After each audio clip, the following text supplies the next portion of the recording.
Chapter 1795.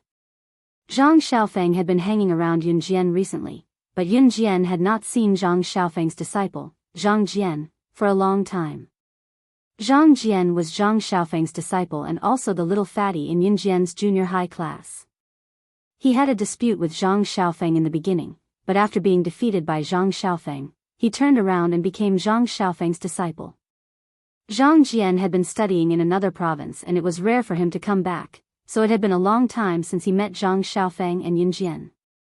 He came today reluctantly, intending to meet up with Yun Jian and Zhang Xiaofeng, but did not expect to be dragged to such a meal by his father. However, Zhang Jian did not expect to see his grandmaster here. Therefore, Zhang Jian's dissatisfaction was suddenly filled up, and he skipped to Yun Jian in front of everyone. What? What's going on? Even Zhang Jian's father was dumbfounded. Not to mention Wang Defeng, who had called Yun Jian weak. Wang Defeng was completely stunned. Dad, this is the person I told you about the last time, my grandmaster. My master's master. Team Monarch slashing God. My grandmaster is amazing. Zhang Jian turned to introduce Yun Jian to his father in front of everyone. With this introduction, the surrounding people were shocked silly. Gu Yunjian's university classmates were all military graduates. The men were mostly soldiers while the women were military doctors. Team Monarch slashing God. Most of them had heard of this title before. What? She's Team Monarch slashing God. Jun Jian, oh Jun Jian. Your daughter is Team Monarch slashing God. This sounds too awesome. A man stood up from his seat in shock and looked at Yun Jian. He walked over and put his arm around Gu Yunjian's shoulder as he exclaimed. The cheers of Gu Junjian and the other university students could be heard all around. Seeing this, Wang Defeng, Zhu Wen, and the shameless Su Nina blinked. They weren't very surprised, but they were still shocked. Wang Defeng and Zhu Wen did not even know what Team Monarch was. This storm passed very quickly. During the meal, everyone ate with their own thoughts. Among them, Wang Defeng and Zhu Wen's expressions were particularly bad, and so was Su Nina. The new residence was located in Nanlin Road, a relatively remote area of Longmen City. Although there were shops around, the wide road was deserted. It was a stark contrast to the bustling city center where people came and went. After paying the bill, Gu Junjian suddenly received a phone call when he walked out of the Xinjia hotel. Old Gu, you said you're treating at the new residence 2 days ago. Are you still at Nanlin Road now? An anxious voice came from the other end of the phone. I'm here, Gu Junjian replied. Quick. There's an international criminal fleeing from Longmen City in a grey Bugatti Veyron from Nanlin Road. He killed a wealthy businessman in Longmen City. You must stop him. The troops will arrive at the intersection in 10 minutes. You just have to stop him for 10 minutes. An anxious voice came from the other end. Yun Jian narrowed her eyes. Just as the people around them shuddered in fear when they heard the voice, she saw a familiar figure not far away. It was Qin Yu.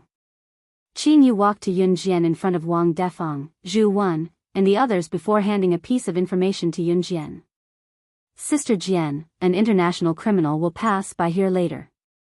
2 weeks ago, he stole a treasure from our organization.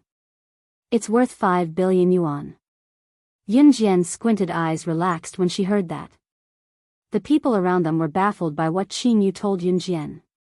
Just as they were bewildered, Yun Jian asked for a Beretta 92 FS pistol from Qin Yu right in front of them and walked to Qin Yu's sports car not far away, leaving her flowing hair behind. She turned to look at Qin Yu in front of everyone and opened the door with one foot in the sports car. She spoke to Qin Yu with a cold expression like a cold-blooded killer. You're right. Chapter 1796.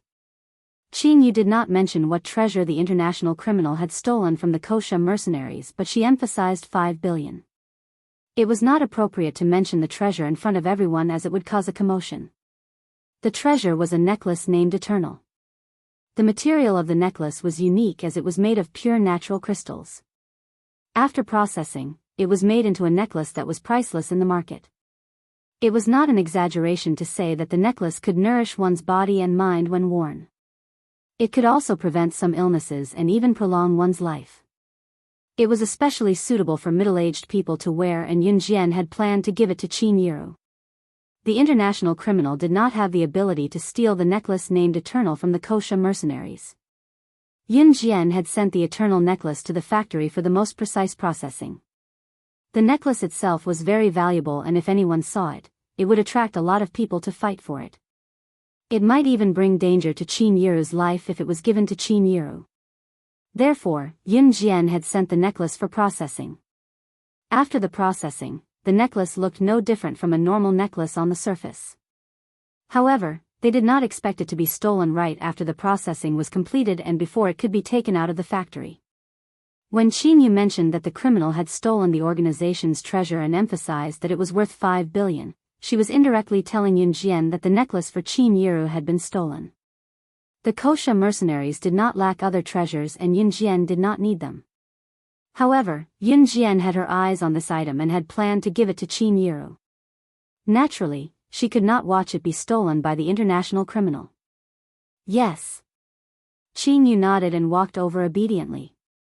She walked around Yun Jian to get into her sports car and started the engine. Just as Yun Jian was about to turn around and sit in the front passenger seat, Gu Junjian came over in time. "Sit in my car, I'll drive. My car is high, so I can take action after catching up to that car." It was easy for a sports car to chase after a car, but if one wanted to use a sniper rifle to snipe the tires of the car in front, the hit rate would be much higher. Gu Junjian got Yun Jian out of Qin Yu's sports car without hesitation. She retrieved a sniper rifle from Qin Yu's car and followed Gu Junjian to the jeep. Wang Defang and her daughter, Zhu Wen, as well as Su Nina, who had shamelessly stayed at Gu Yunjian's house to freeload meals for several days, all had a change in expression. "Junjian, we have to go on such a dangerous mission. How can we let you and your daughter be in danger?" Gu Yunjian's university classmates were all soldiers. Naturally, they were very upright. They all rushed to Gu Yunjian's jeep. "You, Officer Ji's daughter, why are you joining in the fun? Do you think that adults are not troublesome enough? This is not child's play. Are you trying to drag the adults down with you?" Seeing that her husband was tagging along, she knew that this was dangerous. The other party was an international criminal. Wang Defang, who had called Yun Jian weak earlier, yelled at Yun Jian again. Initially, Wang Defang was too lazy to care about Yun Jian, but her husband was tagging along.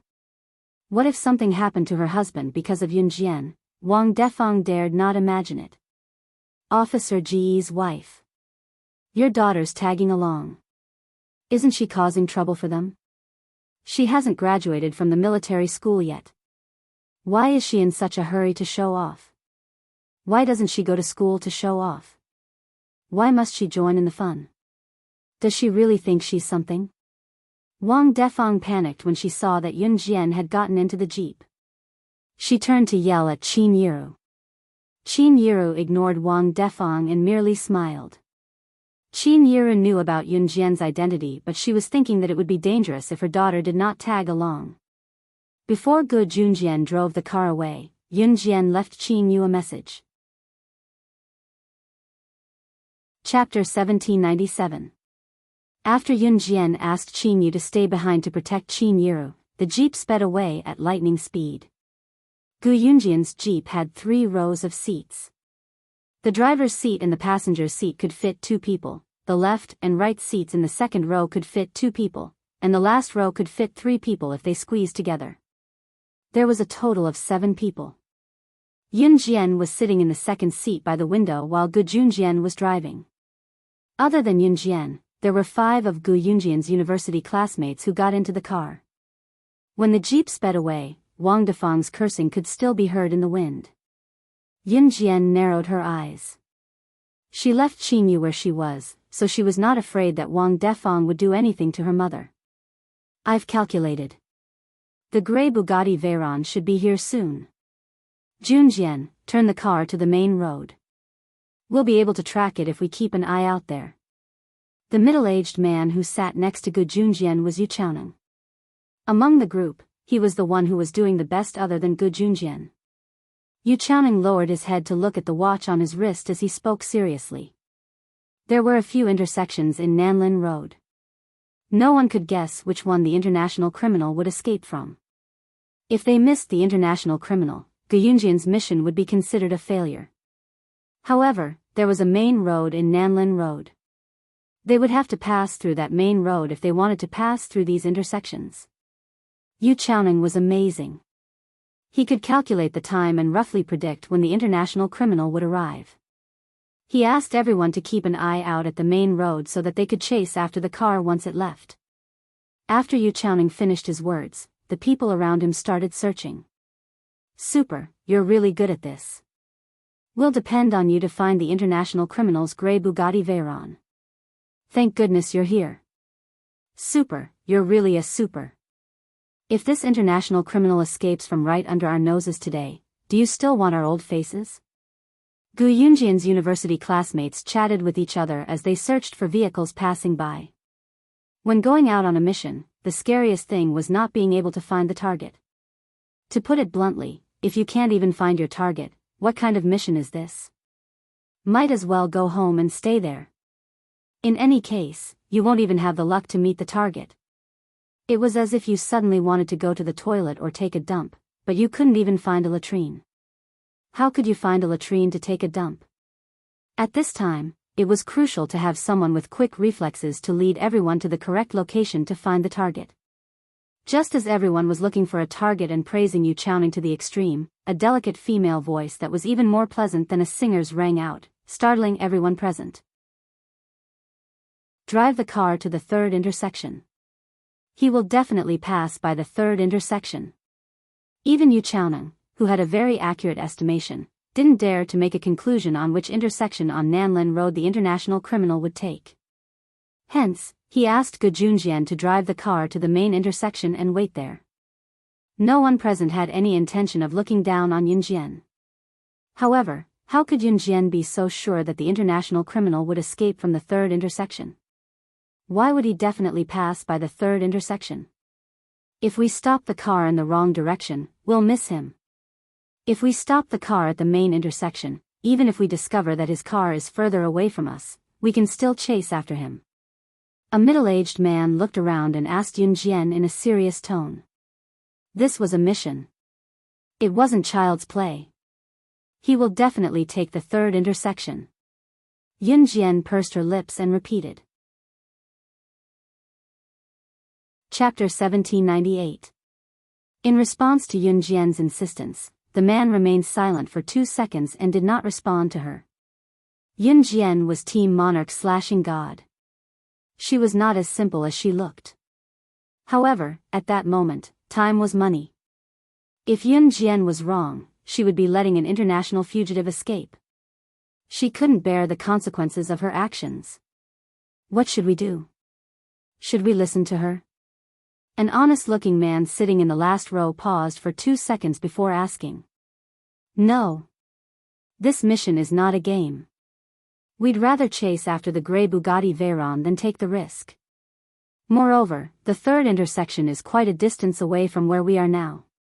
Who's going to bear the responsibility if we make a mistake?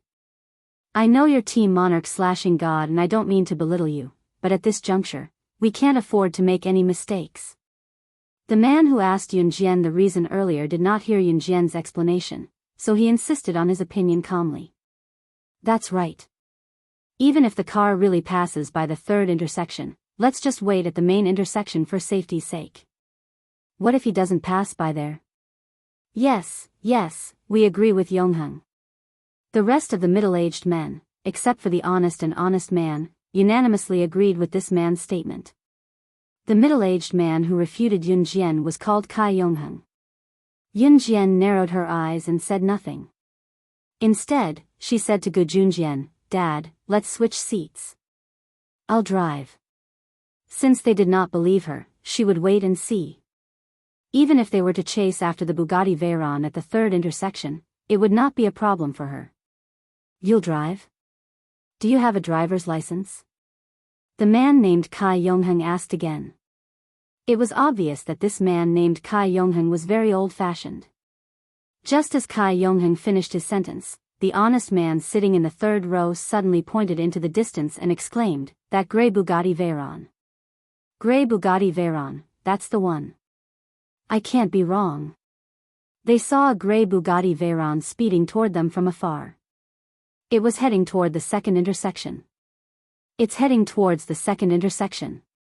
Army construction, start the car. Kai Yongheng was excited. The second intersection wasn't particularly far from here, but it wasn't particularly close either. He could still force himself to keep up. They saw the grey Bugatti Veyron make a big turn at the intersection. Just when everyone thought it was going to the second intersection, it suddenly narrowed the curve and slipped into the third intersection. It really went to the third intersection? Did that mean that Yun Jian was right? Kai Yongheng's face stiffened, and he didn't react for a long time. The distance from here was not short at all. Moreover, it was very likely that they would lose the car. Kai Yongheng and everyone else regretted that they had stopped Yun Jian from speaking. At this moment, Yun Jian had quickly swapped seats with Gu Junjian. She sat in the driver's seat, started the engine, released the clutch, and stepped on the accelerator. The car rushed out in a single file and chased after the grey Bugatti Veyron. The few people sitting in the car leaned forward fiercely. They grabbed the armrest as fast as they could and stared at Yun Jian driving. It would take some time to drive from here to the third intersection. By that time, the grey Bugatti Veyron would have already bypassed the street at the third intersection and turned into another intersection. Although this wasn't the downtown area, a car driving on the road would disappear in a few seconds. You wouldn't even know where it had driven to. Yun Jian led everyone around a few intersections at the fastest speed. Every time they passed by an intersection, they would move as fast as lightning. Moreover, every time they were about to hit someone's house, they would move forward fiercely. Everyone in the car was so scared that their faces turned pale. That car has already disappeared. Can you really find it? Can you really find it? Just as Kai Yongheng finished speaking, Yun Jian had already led everyone to a deserted and flat road. They saw that grey Bugatti Veyron was speeding ahead of them more than 10 meters away. It has already left you behind. How can you still find it? Moreover, it wasn't the first time that she had calculated so accurately. Kai Yongheng's eyes widened in shock as he asked Yun Jian. Yun Jian's smirk was reflected in the rearview mirror as she suddenly stepped on the accelerator and uttered something that left everyone dumbfounded. "I'm not going to let you go, but I'm going to let you go." Chapter 1799. There was a certain degree of arrogance in Yun Jian's words, but it made everyone gasp at her words. If Yun Jian had said that earlier, they would have thought that she was boasting. However, judging from the accuracy of Yun Jian's guess, including how she drove the jeep at lightning speed to catch up with the grey Bugatti Veyron that they had lost, everyone believed Yun Jian completely. Since she dared to say such words, she definitely had the confidence to back it up. Team Monarch/God was no ordinary person. They had thought of it before, but never had they expected Yun Jian to be so capable. This ability made everyone at the scene go crazy. While they were still in shock, Yun Jian gestured to Gu Junjian. As the jeep drove, she switched seats with Gu Junjian. "Hold the steering wheel tight and don't let go of the accelerator. It's noticed that we're tailing it. The border of Longmen City isn't far away. If we leave Longmen City, the troops won't be able to make it here and your mission will be considered a failure." Yun Jian never called Gu Junjian dad when they were on a mission. "Okay." Gu Junjian was very cooperative. "What about you?" Kai Yongheng, Yu Chaoneng, and the others asked Yun Jian in unison when they saw that Yun Jian had arranged for Gu Junjian to drive. Yun Jian, who stood in front of them, smirked and said, "That's right. See the red Porsche sports car in front of the grey Bugatti Veyron?" Yun Jian asked. Kai Yongheng, Yu Chaoneng, and the others turned to look ahead. In front of the grey Bugatti Veyron, a red Porsche sports car and the grey Bugatti Veyron were driving on the highway one after the other. The grey Bugatti Veyron was at the back. These two cars? Kai Yonghen was cut off by Yun Jian just as he spoke. The information was wrong. The international criminal you want to catch and the thing I want to take back are both in the red Porsche sports car in front of the grey Bugatti Veyron. The grey Bugatti Veyron in the back, if I'm not wrong, was just a cover from the beginning. The people sitting inside are at most the subordinates of the international criminal sitting in the red Porsche sports car. Yun Jian, on the other hand, was not in a hurry to make a move. It was not the right time yet. She returned to her original seat and spoke to the people around her. What? What's the meaning of this? The surrounding men all stared blankly at Yun Jian. What did that mean? Just when everyone thought that the person sitting in the grey Bugatti Veyron was the international criminal, Yun Jian suddenly said that the international criminal was not in the Bugatti Veyron, but in the red Porsche sports car? Just as everyone was puzzled, Yun Jian continued with a smile. Sniping the grey Bugatti Veyron with a sniper rifle won't work anymore. If we try to snipe it forcefully, the grey Bugatti Veyron will come crashing down on us and the red Porsche sports car will be able to escape right under our noses. So, we mustn't fire. Realization dawned on everyone when they heard what Yun Jian said, but it was followed by a moment of bewilderment. The international criminal was indeed an international criminal. If it were not for Yun Jian today, he would definitely be able to escape from Longmen City with his cunning. While the group was exclaiming, they did not forget to gasp. Yun Jian was really something. What should we do then? At this speed, it's impossible to overtake. Are we going to keep chasing the red Porsche? Kai Yonghen asked with a frown. Those who kept shouting, "What should we do? What should we do?" were the most useless people. Chase after the grey Bugatti Veyron as fast as you can, Yun Jian suddenly told Gu Junjian with a frown. With Yun Jian's order, Gu Junjian stepped on the accelerator and chased after the grey Bugatti Veyron. Soon, the three cars were side by side, one after the other. The one at the front was the red Porsche. The second was the grey Bugatti Veyron. The third was Gu Yunjian's Jeep. Yun Jian was in the third car while the international criminal was in the first car. Yun Jian suddenly pulled open the side door beside her and a strong gust of wind blew into the car. Seeing Yun Jian standing up, Kai Yonghen, Yu Chaoneng, and everyone else stared at her with widened eyes in horror. Kai Yonghen, in particular, asked Yun Jian fearfully in front of everyone. Chapter 1800. If you could be like me, risking your life for survival and victory in every mission, you wouldn't be the coward you are today, Yun Jian suddenly said to Kai Yonghen as she stood up. The meaning behind her words was profound at first, but after listening closely, one could understand what Yun Jian was trying to say. Sometimes, gambling with one's life might not necessarily result in one losing one's life. On the contrary, those who were so worried that they did not dare to step forward would die the earliest. Whether it was Yun Jian who was slaying God in her past life or Yun Jian after her rebirth, she had always found a way out for herself in a hopeless situation. This was because she had always believed in one thing. She might not be as good as many people, but when she was forced to a dead end and was forced to take another step back, there was a bottomless abyss below her. She would then cut off all thoughts of retreating. She would then unleash a strength that exceeded her own instincts and become the best of the best. Yun Jian's words gave Kai Yonghen and the group of men a lot of motivation. This was something that even a teenage girl like her could do, yet they were afraid of it again and again. Just when Kai Yonghen, Yu Chaoneng, and the rest were stunned by Yun Jian's words, Yun Jian had already grabbed the handrail in the car and jumped out of the car. Even if an ordinary person wanted to jump out of a car, they would prepare for half a day, just like how they would hesitate for half a day before jumping out of a long jump. However, Yun Jian did not hesitate at all. She did not care if she succeeded or not. She grabbed the handrail and jumped out of the car. And at this moment, the scene that made everyone present so shocked that it was as if they had stopped breathing was the most exciting and blood-boiling scene that they had ever seen in their entire lives. They saw Yun Jian, who had jumped out of the car, grab the handrail. Even though the car was speeding, she did a flip at the speed of 1 second and threw herself onto the car roof. The people in the car did not even hear the sound from the car roof.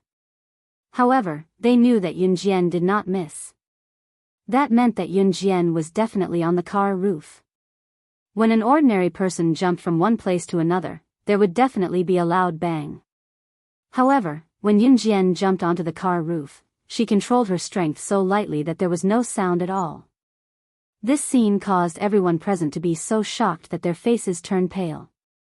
That was too amazing. What she did was not something that could be done by an ordinary person. However, that was not the most shocking part. In less than 3 seconds, a petite figure appeared in front of the driver's seat's glass. Yun Jian took 2 consecutive leaps and arrived in front of the red Porsche in a flash. In the blink of an eye, she had jumped from the third car to the first car at a speed of more than 100 kilometers per hour, despite the fact that she had not been thrown out of the car at all. That girl is too terrifying. I've never seen such a terrifying person. This frightening thinking ability and her nimble movements. Could she be some international big shot? One of the men exclaimed. As soon as the exclamation ended, the first red Porsche suddenly turned to the side and braked in front of everyone. Seeing this, Gu Junjian immediately turned around. The grey Bugatti Veyron also stopped. When Gu Junjian stopped the car and everyone got out, they saw that Yun Jian had already forced the red Porsche to stop. Then, she pulled out a figure from the driver's seat. The owner of the figure was a man in his 40s. The man was holding a box in his arms. It was Yun Jian's necklace. Yun Jian stepped on the head of the man who had fallen to the ground in front of everyone and sneered at the man. Chapter 1801. Yun Jian had spoken in Portuguese instead of Mandarin. The people present had limited exposure to languages, so naturally, they could not understand what Yun Jian was saying. However, the man who was being held down by Yun Jian could understand. Since the man was an assassin, he must have been trained and learned many languages. Perhaps the man knew fewer languages than Yun Jian, but the Portuguese that Yun Jian used was definitely something that the man knew. Since there were quite a number of people who spoke Portuguese around the world, there was a high proportion of them who received missions there. Naturally, it was one of the languages that they had to learn. As expected, the man's face darkened as soon as Yun Jian finished her sentence. From afar, Gu Junjian, Yu Chaoneng, and Kai Yonghen could clearly see the man's complexion change at lightning speed. His face, which had a trace of blood, suddenly turned pale. If you dare reveal my identity in public, it won't be as simple as death. Just as Kai Yonghen, Yu Chaoneng, and the rest were shocked by what Yun Jian had said, Yun Jian spoke again. She continued speaking to the man in fluent Portuguese. Even if the man was caught by the police, he would definitely die as an international criminal. He must have known that as an international assassin or secret agent, there was only one outcome for being caught or failing a mission: death. Yun Jian was not stupid. Since she dared to reveal her identity to this international criminal, she knew that he would not reveal it. Yun Jian's words earlier were a warning to the man that if he dared to spout nonsense, it would not be as simple as death. She had 1,000 ways to make people experience that the most painful thing in the world was not death, but living a life worse than death. The feeling of being tortured to death was excruciating pain that came from the depths of one's soul. Slaying God was known for her ruthlessness in the underworld. Not only was she powerful, but more importantly, she was cruel and ruthless. The way she dealt with people who were in the same profession was terrifying. Brainwashed killers referred to killers who had been brainwashed. Such people did not have their own emotions and thoughts. They only knew how to do things according to their masters. Even if they were caught, no one could get anything out of them because they only listened to their masters. However, the way Slaying God dealt with people back then had once made the brainwashed assassin, who was known to have the strongest willpower in the world, beg for death. In the end, he gave up the mastermind. Of course, the man believed that Yun Jian had the ability to capture him from the police and make him suffer a fate worse than death, a fate worse than death. Therefore, the man would rather be caught and executed by the police than reveal Yun Jian's identity. No one knew what Yun Jian said in the language of the country, but everyone could clearly see the man's body tremble slightly. As a grown man, his head was stepped on by Yun Jian. Not only did he not feel humiliated, but he was so scared that his whole body trembled. Whether it was Gu Junjian, Cai Yonghen, or Yu Chaoneng, all of them were dumbfounded at this moment. It wasn't the first time they had caught such a felon. Not to mention that the man in front of them was an international felon. Even if it was an ordinary felon, when they were about to be caught by the police, they would take the last resort to ask for help to fight for a chance to escape. No one would want to give up hope of survival. But what did they see? Why was this international criminal, this man, running away so vigorously just now? He looked like he would rather die than submit. Now that Yun Jian was stepping on his head with her foot, he did not feel humiliated at all. Instead, he was trembling all over. Was he afraid of Yun Jian? Why? Was it because of what Yun Jian said in the language of the country? Cai Yonghen could not hold back his words. He walked up to Yun Jian in front of everyone and looked at her. Chapter 1802. At this moment, Yun Jian's foot was still on the man's head. She lowered her head slightly and looked at the man coldly. When she heard Cai Yonghen's words, she raised her head slightly and glanced at Cai Yonghen and the people around him. Do you want to know what I said to him? Yun Jian narrowed her eyes and looked at Cai Yonghen with a strange smile. Cai Yonghen took a deep breath for no reason. He took a deep breath and nodded at Yun Jian. He was curious, not just curious. From when Yun Jian guessed which path the international criminal would take, to when they lost track of the international criminal, Yun Jian could still figure out every path the international criminal would take. Then, she caught up with him and jumped out of the car. At this moment, she said something that made the international criminal so scared. Originally, Gu Yunjian's mission was to delay the international criminal for 10 minutes, and the military would immediately bring people over to arrest him. Even Cai Yonghen, Yu Chaoneng, and the others were not confident that they could delay the international criminal for 10 minutes. However, Yun Jian was good. The international criminal, a 2S international criminal, was as easy as killing an ant in her hands. Not only did she stop him, she even stepped on him like a cabbage.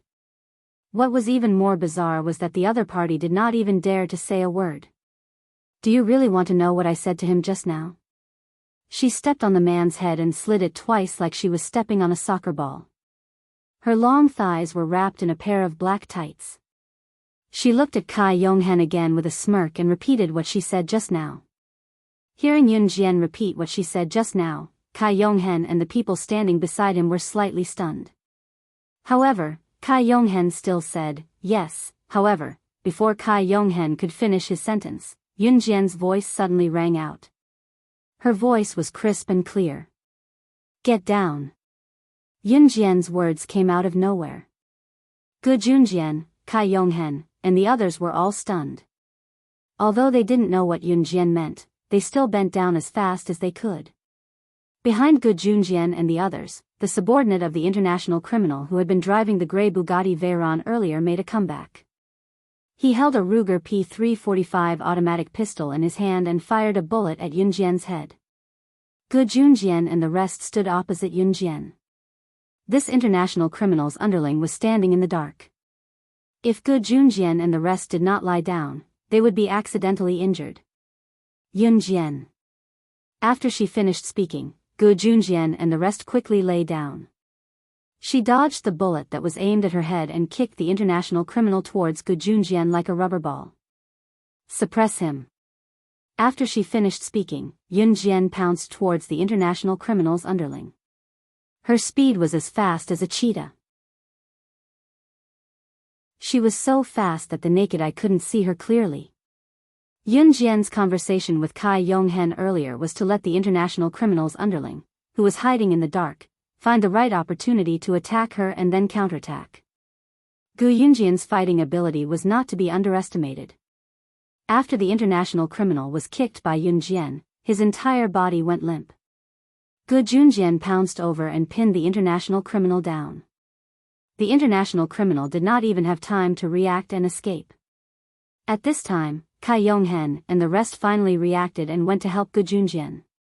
However, their eyes suddenly caught a glimpse of Yun Jian not far away. She was dashing towards the man who had tried to assassinate her. When the man saw Yun Jian dashing towards him, he was frightened and fired a few more shots at Yun Jian. Seeing this, Yun Jian pounced on the ground and rolled twice on the ground. When she stood up, she was already close to the man. Even the veterans in the army couldn't compare to her in terms of skills. She killed decisively like a grim reaper. Kai Yonghen and the rest who were far away trembled.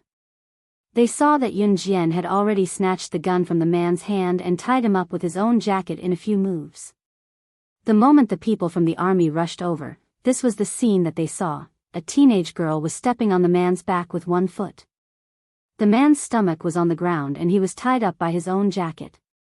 His struggle was futile. The girl's men from the army rushed to the scene. After lighting up the scene, they turned their heads and squinted their eyes to look over. Chapter 1803. Initially, the people in the military only wanted Gu Junjian to help them stall for time so that the military would not be able to arrest this international criminal. Because the person they wanted to arrest was an international criminal, they sent their best troops this time. But when the group of people arrived at the scene, they saw Gu Junjian and his men squatting on the ground and suppressing the international criminal. Yun Jian was stepping on the international criminal subordinate's back, not at all afraid that the international criminal subordinate would be able to escape from her. This scene made the troops who arrived tremble. What the F***ck was going on? They rushed here to prepare for a big fight. Even if they were to accidentally sacrifice themselves in the battle with the international criminal, it was possible. But now, before they could even make a move, the international criminal was already subdued by Gu Junjian and this little girl. Although they were surprised, the group of people who rushed over still heaved a sigh of relief. Fighting with an international criminal, who had a gun in his hands. There would definitely be casualties.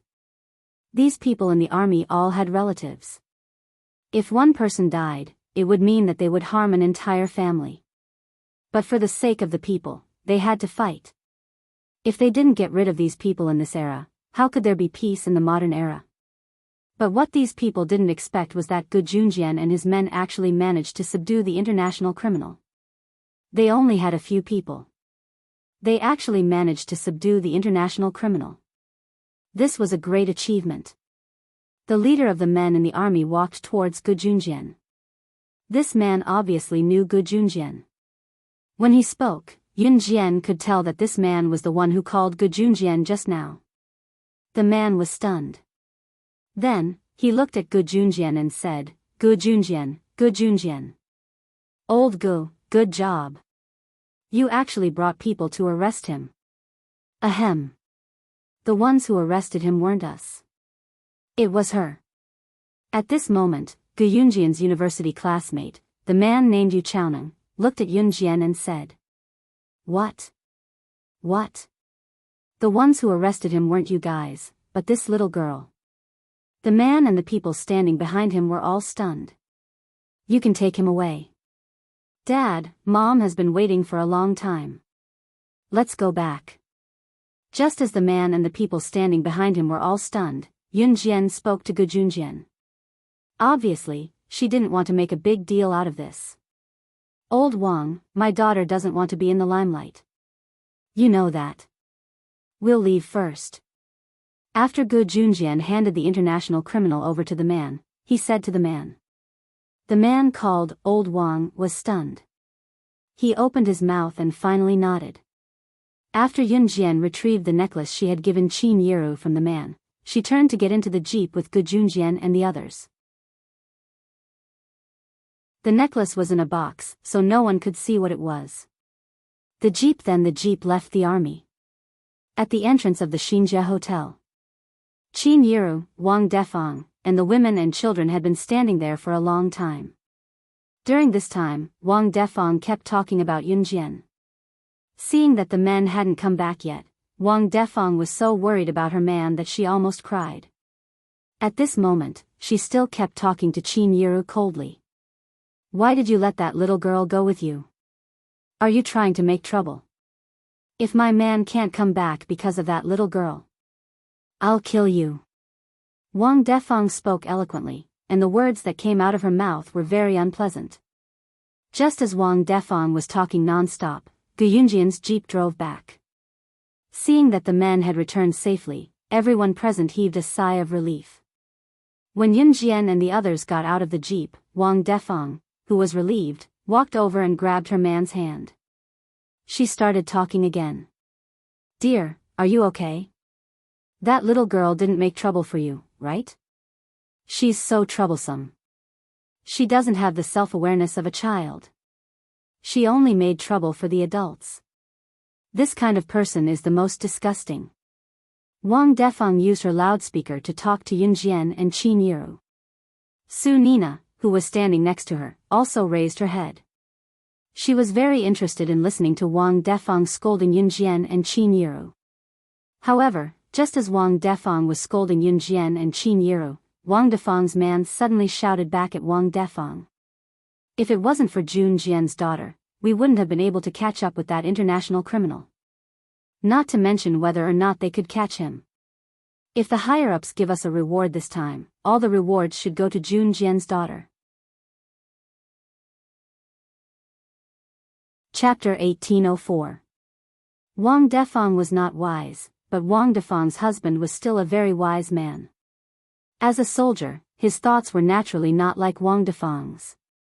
Wang Defeng opened her mouth, but in the end, she could not say anything. Her husband actually said that everything that happened just now was all thanks to Yunjian.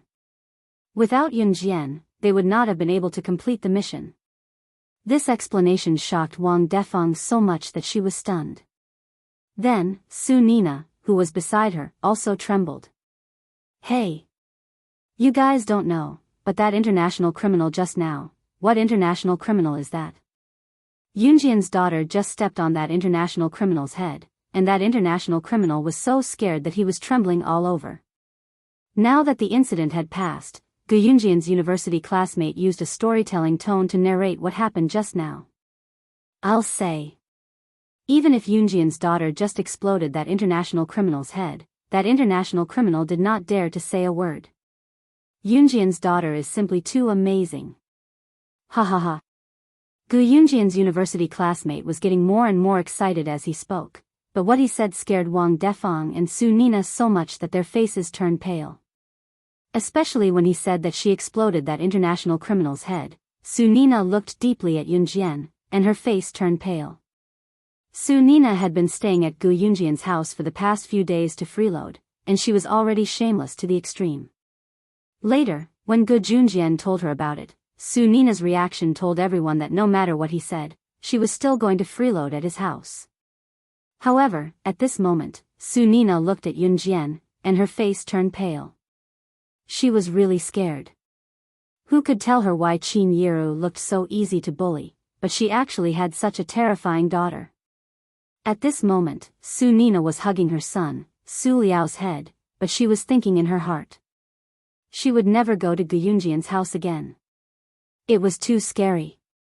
Compared to her own life, going to Gu Yunjian's house was simply risking her life. Hence, Su Nina slipped away without anyone noticing, and she did not even say goodbye. When Yunjian saw this, a cold smile formed on her face. Naturally, she knew what Su Nina was thinking. Once she was home, she took a shower and packed her luggage simply. Tomorrow, she was going to the countryside with Chen Sini. She was going to stay there for a period of time, so naturally, she had to bring some necessities. The moment she went to bed, she heard a text message notification sound from her phone.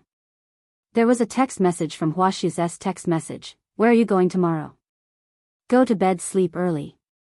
She's text a text message, a text a reply. She replied to replies, text a reply to him, replied to reply, a reply to reply. Take a guess, too.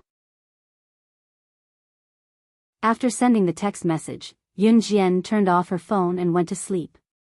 Ci did not send any more text messages, because he knew that Yunjian was about to fall asleep. The next day, when Yunjian arrived at Chen Sini's house, she saw Zhang Xiaofeng helping Chen Sini to load her bags into her car. When he saw that Yunjian was carrying a simple shoulder bag, He looked at Yun Jian and shouted, "Master."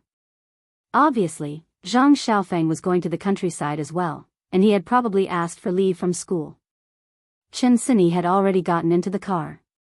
She had just recovered, and it was not suitable for her to stand for too long. Now, her head was leaning against the car. "Have you set off?" Yun Jian asked Zhang Xiaofeng as she spoke. "Master, we're waiting for one more person." Zhang Xiaofeng smiled wickedly at Yun Jian, as though he was betraying his master. Yun Jian glanced sideways at Zhang Xiaofeng. Just as she was wondering what Zhang Xiaofeng's expression meant, someone suddenly wrapped his arms around her waist, and a fresh, familiar scent wafted into her nose. It was him. Ce hugged Yun Jian intimately from behind. "Big brother C. You're here. Haha. I'll leave first. I'm going to look for Sini." Zhang Xiaofeng laughed as he glanced at Ce. Then, he ran into the car like a wisp of smoke. He originally wanted to call Ce Grand Master, since he was his master's husband. Chapter 1805. Yun Jian was still puzzled yesterday about why Ce had sent her a message asking her where she was going, but she did not think much about it. Today, Ce had appeared. She pressed her lips together as Ce hugged her from the back. Yun Jian looked up at his handsome face and asked, "Didn't you go back to the organization?" "I'm done with the organization. I'll be by your side for the time being." Ce looked at Yun Jian lovingly, only reflecting her in his deep and beautiful eyes. It was Zhang Xiaofeng who told Ce that Yun Jian was going to the countryside to accompany Chen Sini to recuperate. Ce rarely appeared in the past few days after he received the news.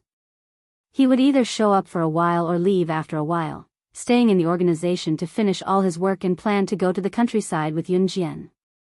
Leaving all the worldly affairs behind, no one could disturb him and Xiao Jian in the tranquil environment of the countryside. Ce had even sent Adam and Emosen away this time. Before he came to look for Yun Jian, Ce had told Adam and Emosen to go wherever they liked.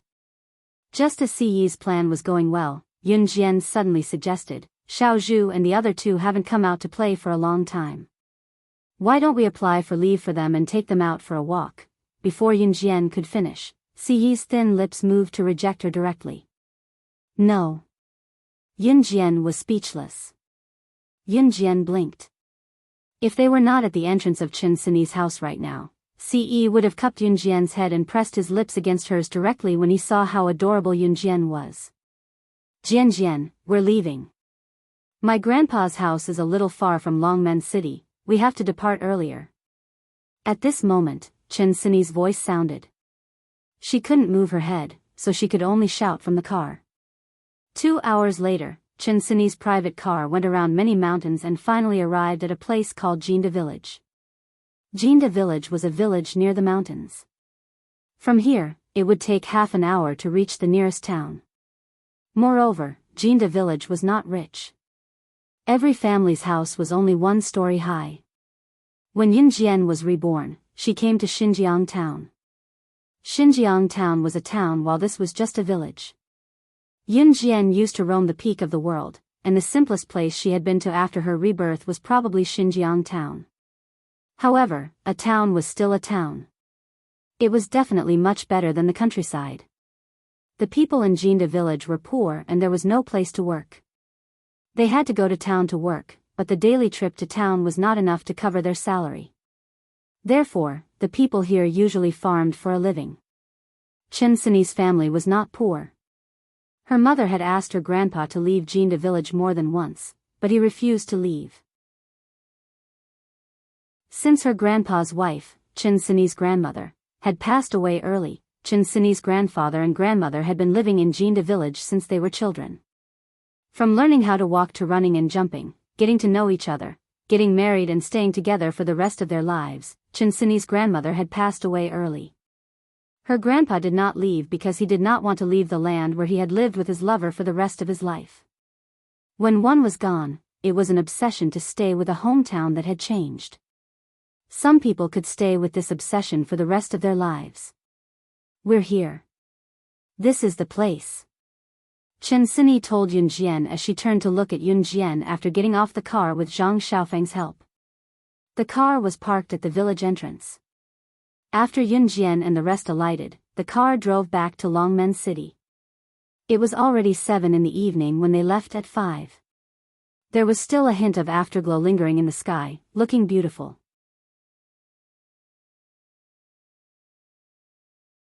Chapter 1806. It was easy to find the first house at the entrance of the village. The houses here were all 1 story high and were not made of cement. Instead, they were made of mud and tiles. These mud and tile houses were still left in many villages in the modern era and were not demolished. Many villages in the modern era had been replaced with mud and tile houses.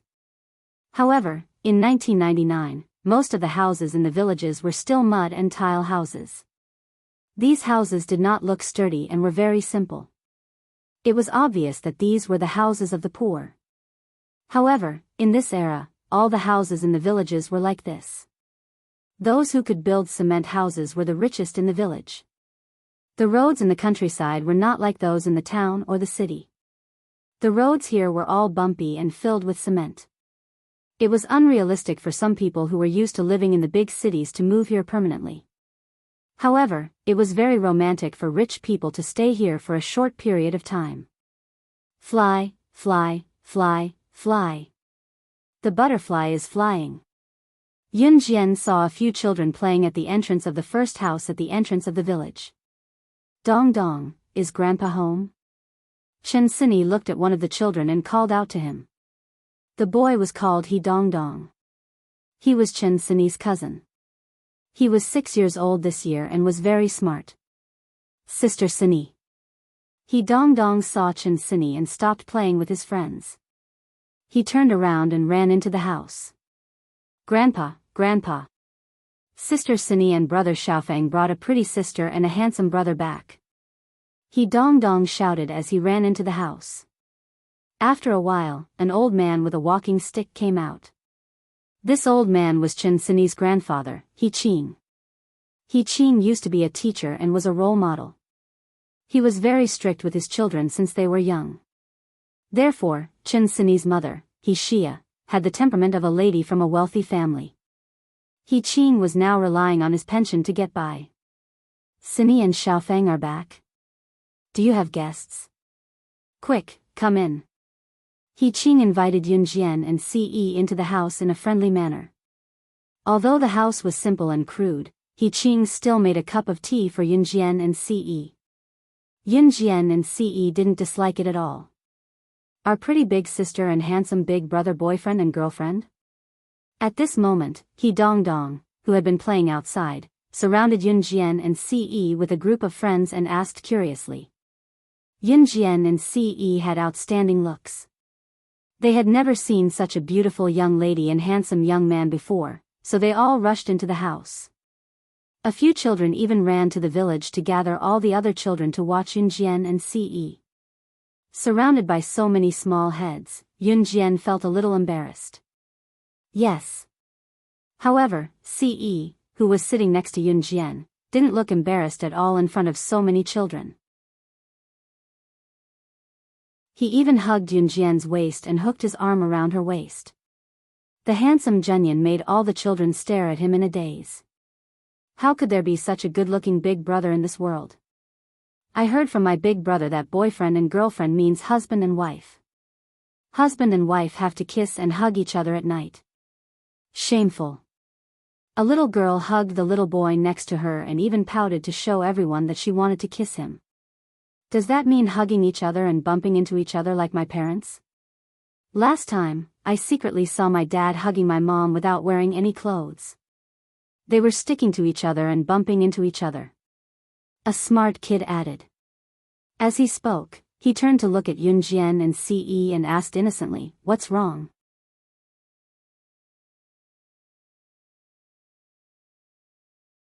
Chapter 1807. The child asked innocently. He even blinked his eyes when he asked the question. His small head cooperated with the other curious little heads beside him. He didn't even realize that he had just asked such a shocking question. Yun Jian, Ce, Chen Sini, and Zhang Xiaofeng were sitting at an old-fashioned square table in the main room of Chen Sini's grandfather, He Qing's house. At this moment, Yun Jian and Ce were sitting close to each other. Ce was holding Yun Jian's slender waist with one hand intimately. Chen Sini and Zhang Xiaofeng were sitting at the square table, each occupying a seat. After hearing the innocent child's words, Zhang Xiaofeng spat out a mouthful of tea water mixed with his own unique scent. The moment he spat out the tea water, Zhang Xiaofeng turned his head fiercely to prevent himself from spitting the tea water on anyone present. Cough, cough, cough. Cough. Zhang Xiaofeng was viciously robbed of his breath. He really didn't expect these mischievous children to say such things. What was worse was that these children were looking at Yun Jian and Ce with expectant gazes, waiting for Yun Jian and Ce's reply. This, cough, cough, cough. I see that there is still some sunlight outside. Sini, you haven't been in the sun for a long time. Let me bring you out to experience it.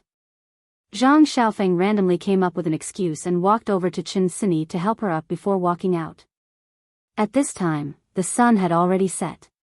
Perhaps the sun set later in Jianghu village and rose later in the morning, so at this time, there was still a trace of afterglow outside.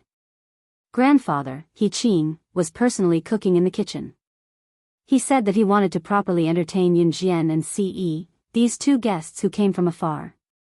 After Zhang Xiaofeng found an excuse to bring Chen Sini out of the house, there was only Ce and Yun Jian left in the house, along with the rowdy kids who were asking questions without knowing the gravity of the situation. Seeing that Ce and Yun Jian were silent, Ce sized up Yun Jian with his pair of beautiful eyes that made everything around them pale in comparison. The child who asked the question earlier innocently asked again, "Pretty sister, will handsome brother bump into each other?" My mom said that only two people who love each other will do this. Doesn't handsome brother like pretty sister? After the child finished speaking, all the children looked at Yun Jian and Ce curiously. Yun Jian's face was flushed the moment the child spoke. Ce's lips curled into a wicked smile. From beginning to end, he didn't move his eyes away from Yun Jian's body. Under the expectant gazes of the group of children, Ce withdrew his hand from Yun Jian's slender waist and said with a gentle gaze, "Her entire body is mine. Every part of her body belongs to me, so, what do you think?" Ce didn't say it out loud. When the child asked such an innocent and bashful question, Ce and Yun Jian reacted differently. Yun Jian's face turned slightly red, and her cheeks even turned pink. On the other hand, Ce's initial reaction was to raise his handsome face. That devilishly handsome face of his really deserved a beating. Then will handsome brother and beautiful sister really bump into each other? The child opened his not-so-good-looking face and smiled. He seemed to be bored, so he asked another question. "Idiot, handsome brother means that he and pretty sister definitely won't stop at bumping into each other." At this moment, Chen Sini's cousin, He Dong, added on mischievously. After he finished speaking, Yun Jian's face turned even redder. The surrounding children all giggled. The child was still unsatisfied. He looked at Ce and asked curiously, "Then will the handsome brother hug the beautiful sister while bumping into her, kissing and hugging at the same time?" "My parents will do that."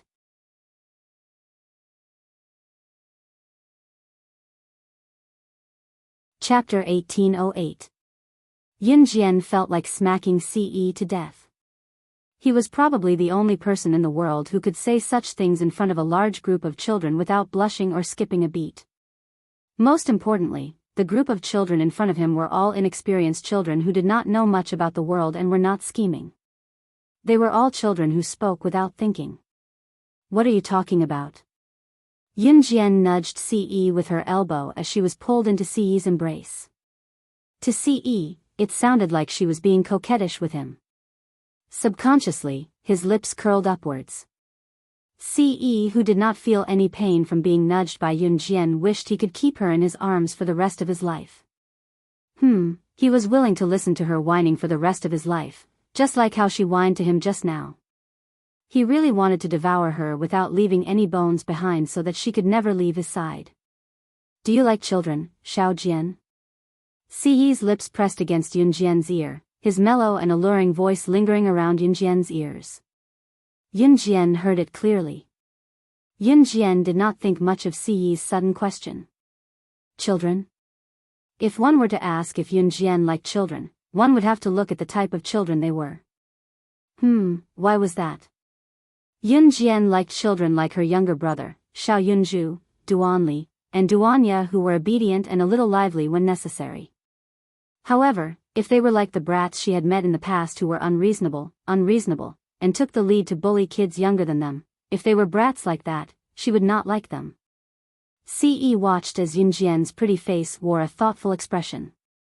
As he watched, he could not help breaking into a grin. The group of children who stood around watching Yunjian and Ce were like curious babies. They did not make a sound but kept looking at Yunjian and Ce. Does pretty sister like a kid like me? Not only can I recite the text, but I can also help my parents with the housework. A little boy confidently patted his chest and said to Yunjian. Me too, me too. I'm so cute, pretty sister must like me, right? A little girl with 2 ponytails shook her head. Her ponytail swayed left and right as she stood in front of Yunjian. She looked at Yunjian expectantly and asked.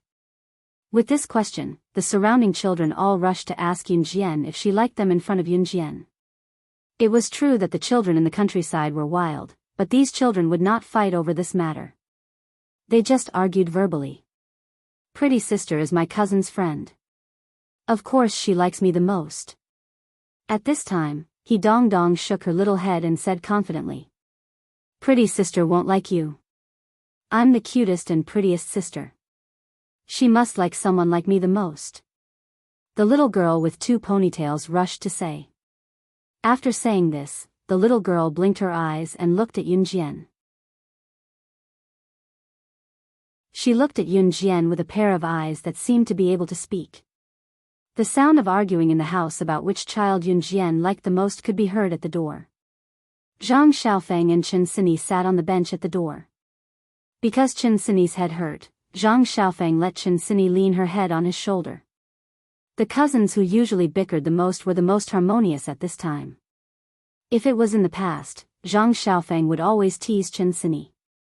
But recently, because Chen Sini's head hit the ground and she almost died, he was very careful even when supporting Chen Sini. They would still argue a little, but now it was Zhang Xiaofeng who was the weaker one. Hey! Good thing we came out. Those kids in the house are too scary. Hearing the noise coming from the house, Zhang Xiaofeng could not help but complain. Chen Sini leaned her head on Zhang Xiaofeng's shoulder and grinned. She was really happy that Yunjian could be so happy. At this moment, a muffled male voice came from the house. That mellow and pleasant voice immediately stopped the quarreling children in the house. The words that came out of Siyi's mouth were overbearing and arrogant, as if she was fighting over a lollipop with a child.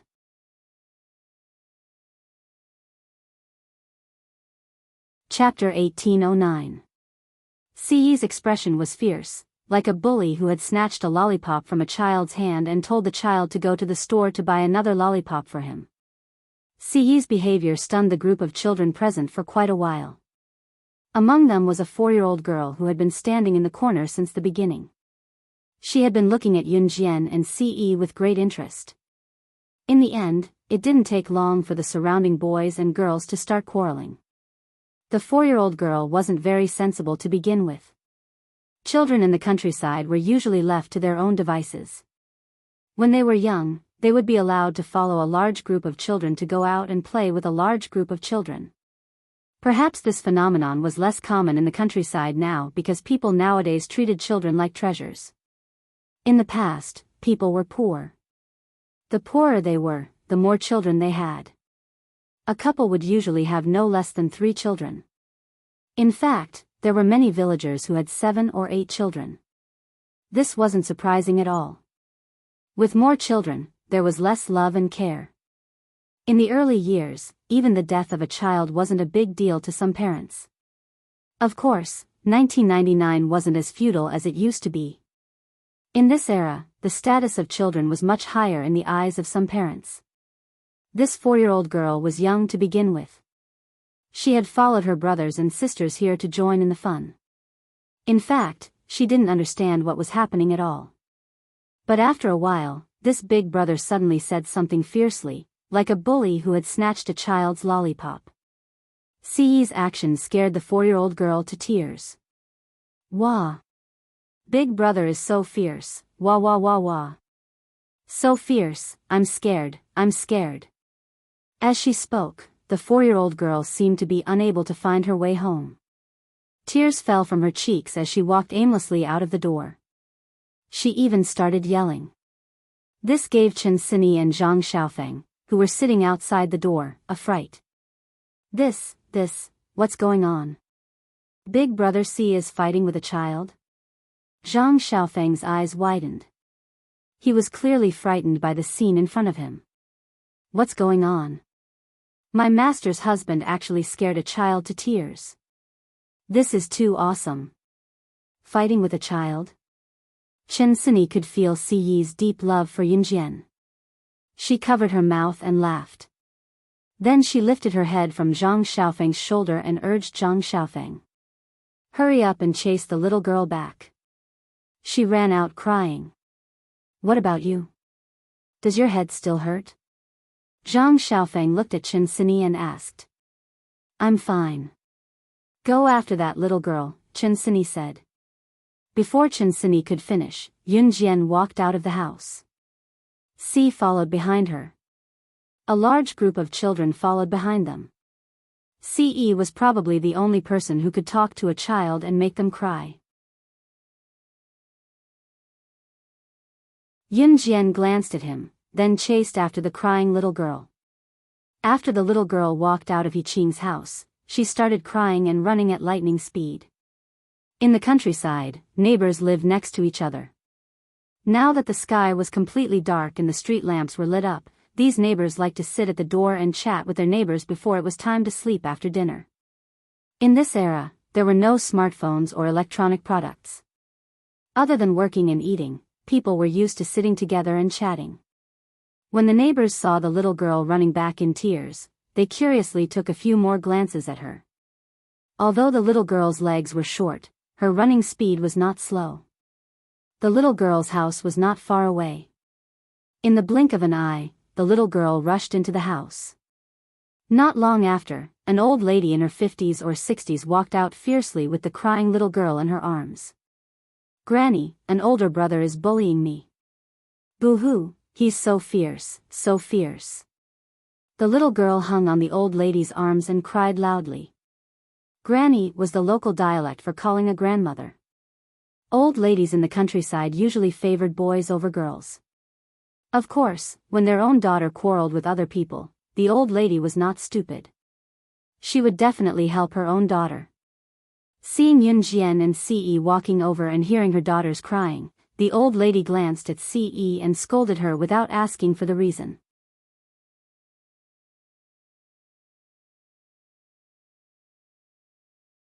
Chapter 18:10. This little girl's grandmother's surname was Lu. Old woman Lu didn't ask for the reason before she started scolding Yun Jian and Ce. This scolding made Yun Jian, who had originally wanted to appease the little girl, raise her eyebrows slightly. Ce acted as if she didn't hear the old woman scolding. Seeing that Yun Jian and Ce actually ignored her scolding, old woman Lu originally only wanted to show her strength. After all, Yun Jian and Ce were from the city. Old woman Lu said that she wasn't afraid that Yun Jian and Ce were from the city, but since she said it, she was certain of one thing. Old woman Lu clearly distinguished between city dwellers and country dwellers. In old woman Lu's heart, it was her lifelong dream to be a city dweller. Even so, old woman Lu wasn't willing to show weakness in front of Yun Jian and Ce. Lu, old woman Lu, these two children just came to our country. Just now, they accidentally spoke a little too loudly and made your child cry. We're neighbors, so don't be so calculative. Give me some face, ha. Chen Sini's grandfather, Yiqing, who had heard the commotion from the kitchen, walked over to ease the awkward atmosphere and said a few words to old woman Lu. Seeing that He Qing was speaking up for Yunjian and Ce, old woman Lu glanced at Yunjian and Ce again and didn't pursue the matter. He Qing, I'll still give you some face, but these two people from the city are too rude. They made my granddaughter cry the moment they arrived. If this happens again, it won't be so simple. As she spoke, old Madame Lu carried the little girl and turned to walk back into her house. Yunjian and Ce didn't say anything. To be honest, it was indeed Ce who had made the little girl cry. Although old Madame Lu's tone was disgusting, she had to be reasonable. She wasn't afraid of being scolded, and it wasn't like she would lose a piece of meat. However, what made Yunjian's mouth twitch was that just now, Ce, was he angry with a child because of her? Thinking of this, Yunjian's heart was filled with warmth. She ran out crying on her own. Ce saw that Yunjian was looking at him. He was afraid that Yunjian would be frightened by his fierce attitude and stay away from him, so he hurriedly explained. This was the first time that Yunjian had seen Ce like this. She lowered her head and couldn't help but snicker. How adorable. If Ce heard what Yunjian said in her heart, Ce would probably press her against the wall and kiss her for 3 days and 3 nights. When old woman Lu walked into the house, the surrounding neighbors, who had curiously watched as the little girl rushed into the house and called her grandmother out to support her, turned to look at Yunjian and Ce. He Qing, are these your relatives? These 2 children are so handsome. An old lady sitting at the side smiled as she looked at He Qing. No, no, no. These 2 children are my granddaughter's friends. They came to the countryside to play, He Qing explained with a smile. Actually, the people in the countryside were quite kind. The old lady looked at Yunjian and Ce, then secretly glanced in the direction that old woman Lu had left. She then said to Yunjian and Ce, don't worry about the 2 of you. You too, don't worry about that old hag. Old hag Lu is famous in our village for being a shrew. If anyone provokes her, it's like stepping on a dog's tail. Don't be afraid, Granny can protect you too here. The old lady really thought that Yunjian and Ce were being bullied, so she said this. The surrounding people thought that Yunjian and Ce were ordinary students. The only difference was that they were from the city. Thus, everyone started asking Yunjian and Ce questions. In the end, when they saw Ce holding Yunjian's little hand, the old lady sitting at the front leaned over to take a look and said, are the 2 of you a young couple? It's not strange for people in the city to be in a relationship at such a young age. When we were young, if a man and a woman were to be together, they would be spat at and scolded to death. The woman wouldn't even be able to get married.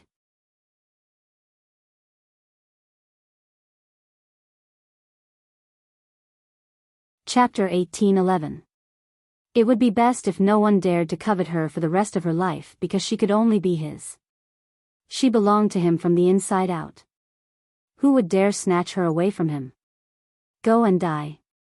Ce was drugged in this lifetime and the drug's name was Yunjian. After Ce's words, the old ladies, old men, and some middle-aged women and men around them laughed. The children in the village who were around the same age as Yunjian and Ce had gone to the town to study in middle school or high school, coming back once a week. Those who were better would be admitted to Longmen City. In this era, if someone in the village were to be admitted to Longmen City or other provinces for the Gaokao, it was something that the entire village wanted to know. Coming back to reality, the old ladies and old men had heard a lot of rumors. Usually, young couples like Yunjian and Ce would only talk about being together, but it was just for fun. How many of them would actually get married and have children? Therefore, the old ladies and old men thought that Ce was joking. Young man, I hope you'll keep your word and marry her.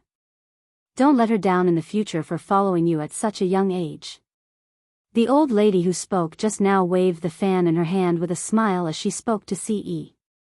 Once marriage was mentioned, Yunjian had a bad feeling. Was he going to, as expected, Ce's hand slipped into his pants pocket. Cough, cough, cough. Yunjian coughed softly and extended her hand to stop Ce, but Ce held her hand with his other hand.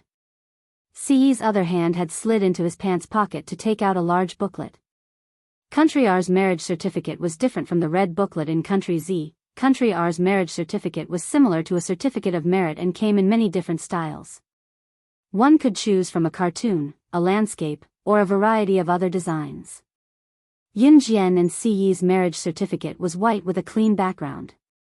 At this moment, Si Yi had already taken out the marriage certificate from Country R from his trouser pocket. Yun Jian was speechless. This feeling was a mysterious sense of déjà vu. This is Country R's marriage certificate for Xiao Jian and I. We've registered our marriage here. After Si Yi showed off the marriage certificate in front of everyone, she carefully put it back into her pocket. The group of old ladies and old men who had been wondering if Yun Jian and Si Yi were just playing around like other couples were dumbfounded. They're both married? He even went to Country R to register? How urgent was this? Cough. You guys actually went overseas to register. This. The old lady was truly speechless. She had only heard of couples where the man treated the girl's feelings as child's play and tricked the girl into sleeping with him before abandoning her. She had never heard of or seen a man like Si Yi who went overseas to register his marriage for Yun Jian and protected the marriage certificate like it was a treasure. I'm afraid this kind of guy is already extinct. She did not expect to see him here today. Just as the old ladies and grandpas around them gasped in shock, the child who had asked Yun Jian and Si Yi if they would bump into each other at He Qing's house spoke up suddenly in front of everyone. What's the matter? Wow. Pretty sister and handsome brother aren't just dating, they're husband and wife. Is this the same relationship as my parents?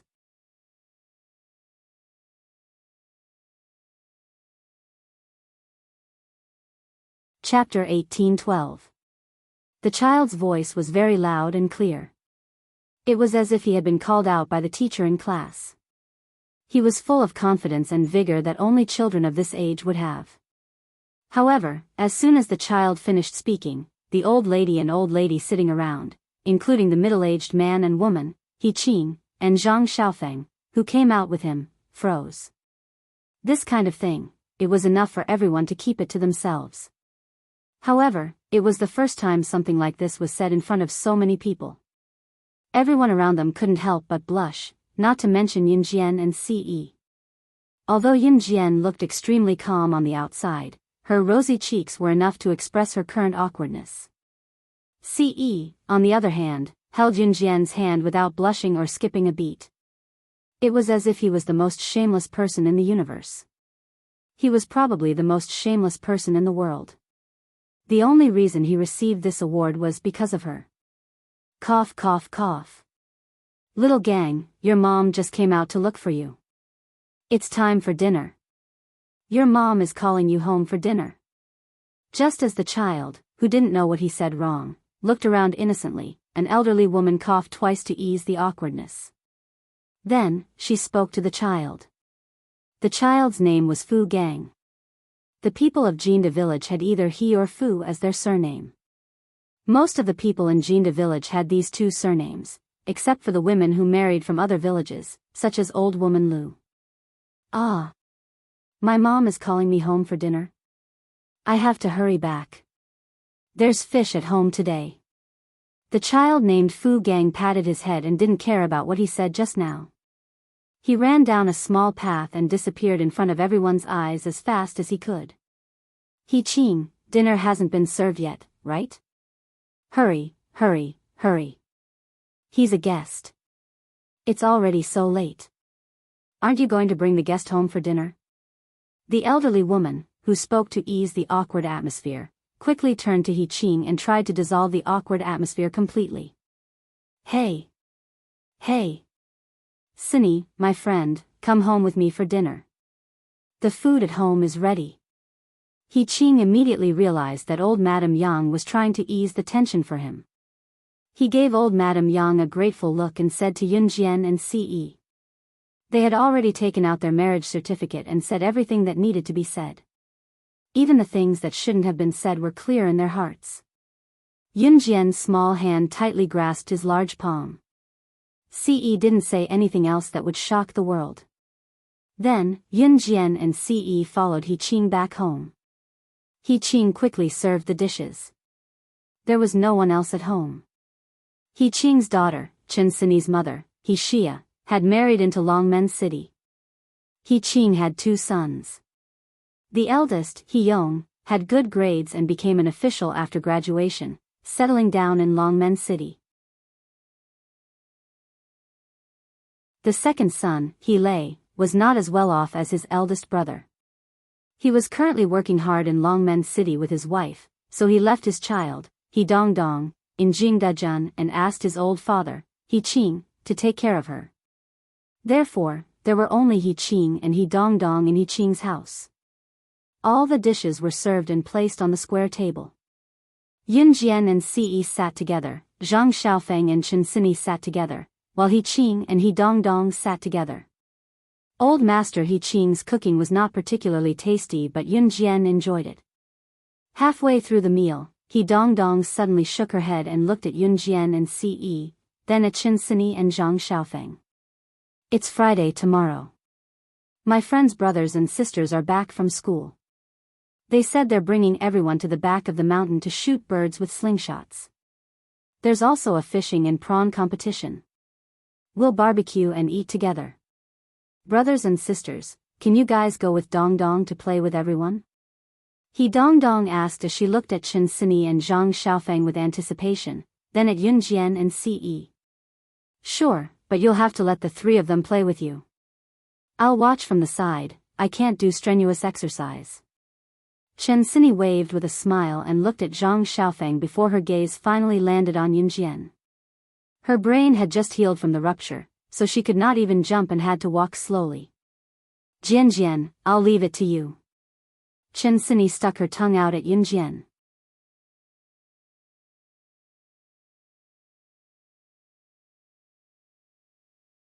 Chapter 18:13.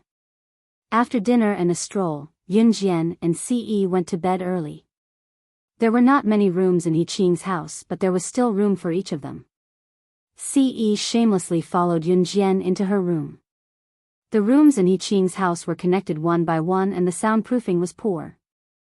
For example, even if one farted in one's room, the room next door could hear it. In the beginning, Ce wanted to touch Yun Jian's outstretched hand, but when Yun Jian slapped his hand away, there was even a loud fart from next door that sounded like a lion's roar. Ce retracted his pig trotter hand in silence. It was a dreamless night. Yun Jian woke up in the afternoon the next day. For some reason, she slept especially well last night and only woke up in the afternoon. When she woke up, Yun Jian could feel Ce's hand resting on the back of her head as if it had been there for the whole night. She did not know when his hand had started to cushion the back of her head.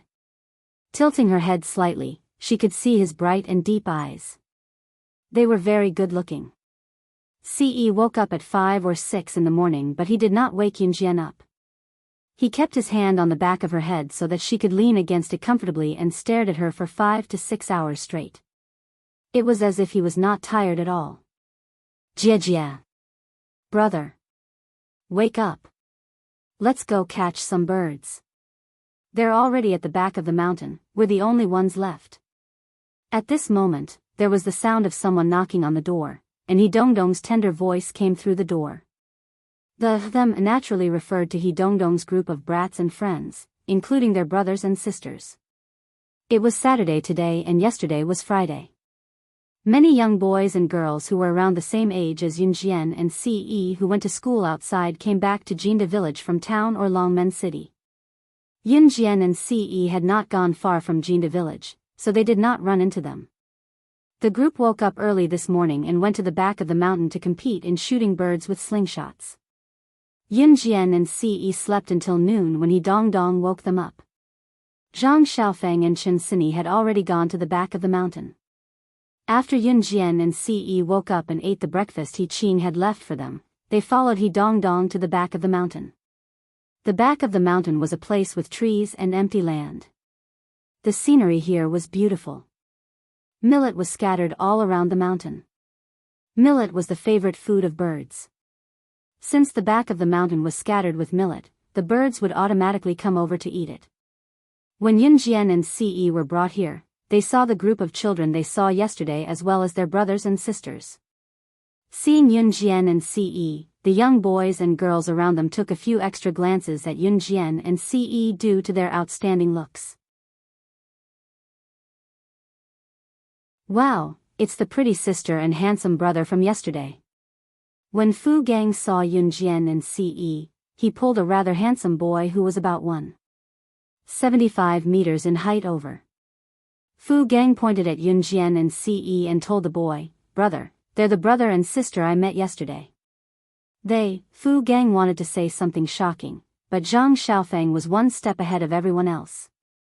He walked over from the side and interrupted Fu Gang before he could say anything shocking again. Cough, cough, cough. Hello, I'm Zhang Xiaofeng. This is my cousin, Chen Sini. This is my master, Yun Jian. He's my brother, Ce. Zhang Xiaofeng took the initiative to extend his hand to Fu Gang's brother and introduce them to him. This also prevented Fu Gang from saying bump into each other. I'm Fu Xian. Fu Gang's brother nodded politely at Zhang Xiaofeng. After a pause, Fu Xian looked at Yun Jian and the others and asked, "Are you guys here to hunt birds too?" "Yeah, that's right." Zhang Xiaofeng rubbed his head and chuckled. "You guys are city dwellers from the city? No wonder you guys look so delicate. You don't know how to shoot birds, right?" At this moment, a girl walked over. She looked to be about 17 or 18 years old.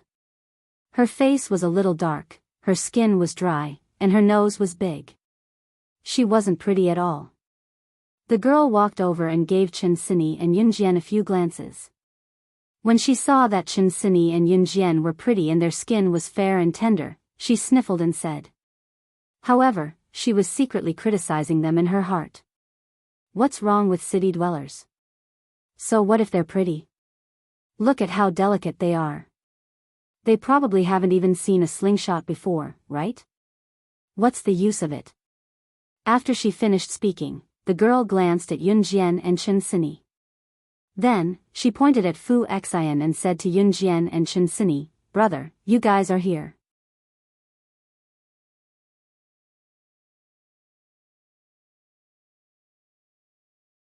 Chapter 1814.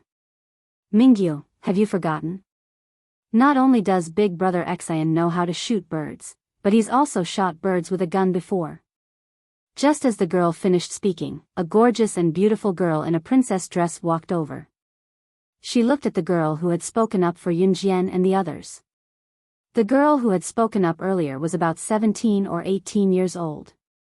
Her face was a little dark, her skin was dry, and her nose was big. She wasn't pretty, and her name was Mingyu. She was a child from the village, and her grades were pretty good. She had managed to get into the town's high school. In a place like Jianghu village, even getting into the town's high school was considered pretty good. Of course I know he's very good. I don't need you to tell me that. Mingyu wasn't friendly to the pretty girl in a princess dress who had walked over to speak up for her. This pretty girl in a princess dress wasn't from Jianghu village. She was from the town, and her family was pretty rich. This time, she had followed Fu Xian back to Jianghu village.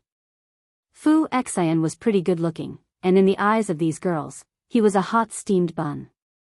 Mingyu also liked Fu Xian, so she wasn't friendly to the girl in a princess dress who had spoken up for her. The girl in a princess dress who had spoken up for Mingyu was called Gu Liuli. Gu Liuli saw that Mingyu wasn't friendly to her, so she didn't give Mingyu any face either. Who are you showing that face to? My big brother Xian shot birds down with a gun before. I saw it with my own eyes. Gu Liuli laughed coldly in the direction of Mingyu and Yun Jian. Gu Liuli didn't get along with Mingyu, but she wasn't friendly to Yun Jian and Chen Sini either. They didn't even need to talk to each other about this. Actually, Fu Xian hadn't shot birds with a real gun. He had only used a toy gun. Fu Xian was indeed a little talented. At this moment, when Fu Xian heard Mingyu and Gu Liuli praising him, he felt a little embarrassed. You guys don't have to care about what the two of them are saying. If they want to play, let's play together. Fu Xian was a good person.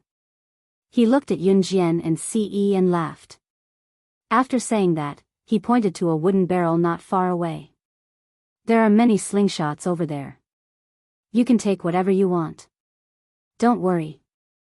Seeing Fu Xian being so polite, Zhang Xiaofeng also replied politely. Then, he walked over and took a few slingshots. Chen Sini was sitting on a big rock, watching them play from afar. Brother, bird. There are birds over there. Shoot it down with your slingshot.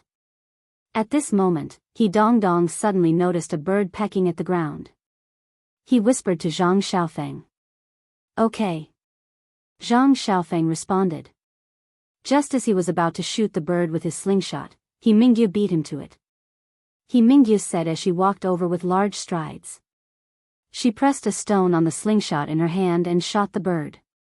I saw this bird first. It's mine. A stone bounced over. Not only did it fail to capture the bird, but it also scared it away. He Mingyu did not think it was inappropriate. When she turned around and saw Yun Jian looking at her nonchalantly, she was annoyed and suddenly looked up to tell Yun Jian smugly, "What the hell? What are you looking at? Haven't you seen people using slingshots and small stones to shoot birds? I can tell you're from the city. You really don't know anything." He Mingyu then swung the slingshot in her hand, pretending to be very powerful as she flaunted to Yun Jian and Ce, who was standing next to Yun Jian. She spoke as if she were a Superman in the universe. There's nothing to say about my brother Xian's strength. He's not someone your delicate city dwellers can compare to.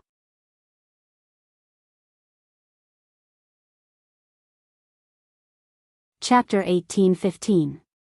He Mingyu spoke as if she was a sharpshooter who never missed a single shot.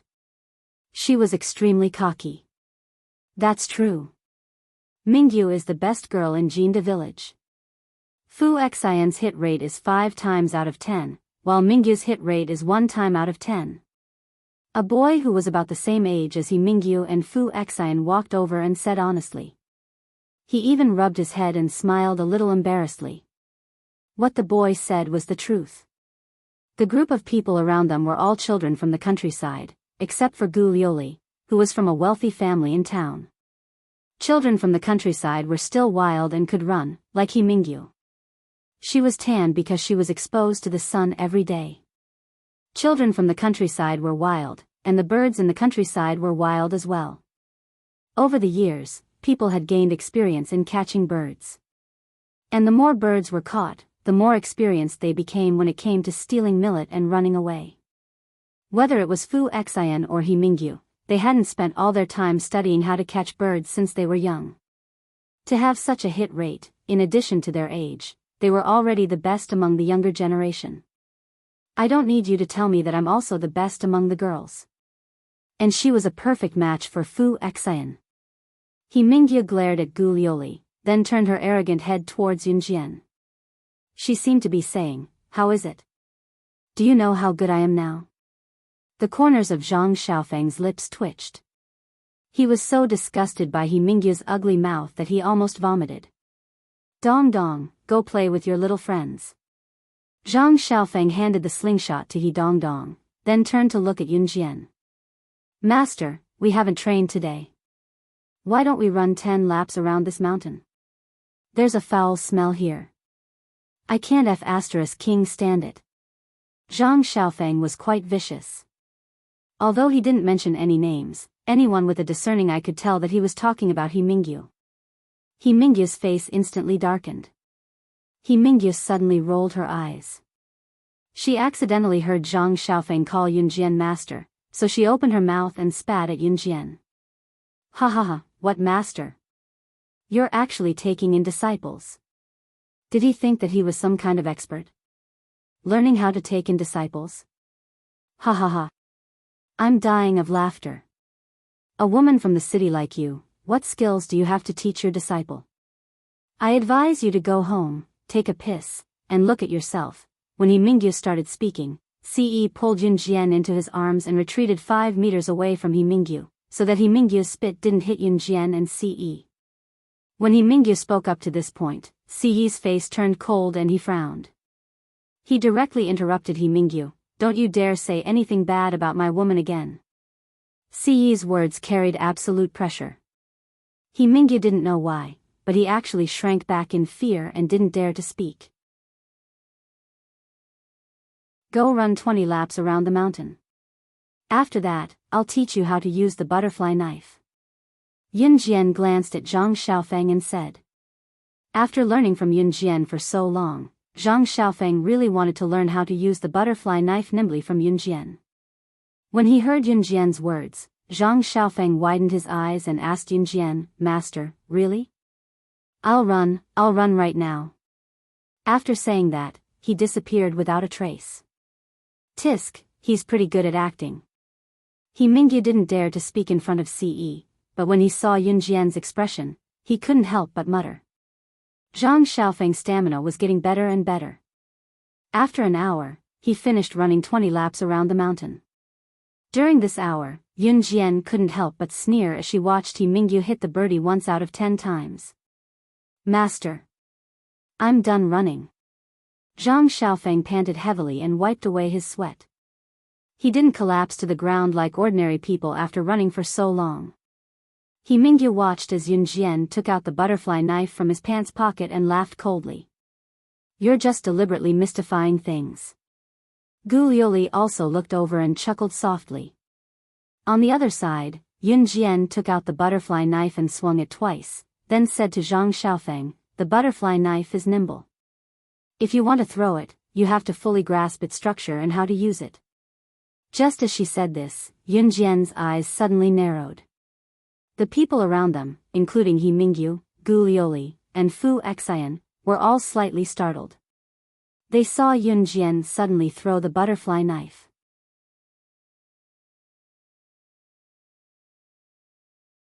Chapter 18:16.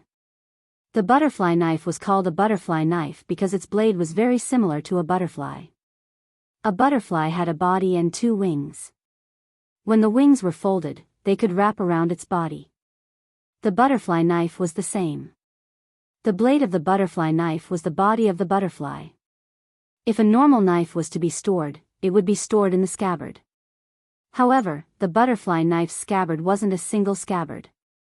It had 2 scabbards, one on the left and one on the right. When the 2 scabbards were folded together, the blade of the butterfly knife could be stored. The 2 scabbards were like the wings of the butterfly, which could be folded together at will. In other words, the difference between a normal knife and a butterfly knife was that the moment the blade of the butterfly knife was cut, the 2 scabbards could be combined together to form a normal knife. One could also grab a scabbard and throw it out to hold the blade of the other knife. To put it simply, the butterfly knife was a tool that could be transformed into a normal knife or a non-normal knife. If a person who didn't know how to use a butterfly knife grabbed a scabbard and threw the butterfly knife away, it was very likely that they would accidentally injure themselves. Therefore, when many people first learned the butterfly knife, they would practice for a long time with a non-edged knife. When Yun Jian nimbly played with the butterfly knife in her hand, He Mingyu, Gu Liuli, and the others in the distance were already dumbfounded.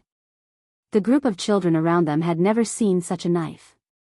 Even if they had never seen a butterfly knife that could be assembled into a normal knife by dropping a blade and 2 scabbards. Moreover, they had never seen anyone play with the butterfly knife so smoothly. Wow! Pretty Big Sister is not only pretty, but also amazing. Yeah. Pretty Big Sister is amazing. Pretty Big Sister is so amazing and beautiful. When I grow up, I also want to marry a pretty big sister like her. The large group of children were all in their childhood stages. They were innocent and said whatever came to their minds. Seeing that Yun Jian could play with a knife so nimbly, the group of children was dumbfounded. Even Fu Xian looked at Yun Jian with a somewhat crazed gaze. Su Mingyu and Gu Liuli, who were watching from afar, clenched their fists tightly. They were so angry that they wished they could go over and give Yun Jian a beating. But at that moment, Yun Jian suddenly sheathed her knife. She held the 2 scabbards together, making the butterfly knife look like an ordinary knife. With the blade below, she held the scabbards that formed the handle. Her eyes flashed as she narrowed them. G. Cha. Creak, creak, creak. Not far away, because no one went to disturb them, a large flock of birds had already landed on the ground to look for food. They even let out satisfied cries after eating the millet. It was also at this moment that Mingyu, Gulioli, Fu Xian, and all the children saw a horrifying scene that they would never forget for the rest of their lives.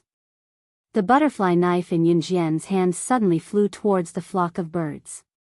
Her knife was so fast that no one could see it clearly with their naked eyes. The saber flew out from his hand. With lightning speed, it flew towards the flock of birds that had sensed danger and were fluttering in the air in an attempt to escape. The butterfly knife borrowed momentum and didn't merge. The blade and the two scabbards formed an ordinary dagger, and it flew through the flock of birds that were trying to escape. The short blade pierced through the abdomens of 3 birds that were trying to escape, nailing the 3 birds to the blade. Her knife skills were accurate. Yunjian's butterfly knife didn't just hit the birds' abdomens. This time, it didn't pierce through just one bird's abdomen. Instead, like skewering mutton, it nailed 3 birds to the blade of the butterfly knife. This scene caused an uproar. Silence. Dead silence.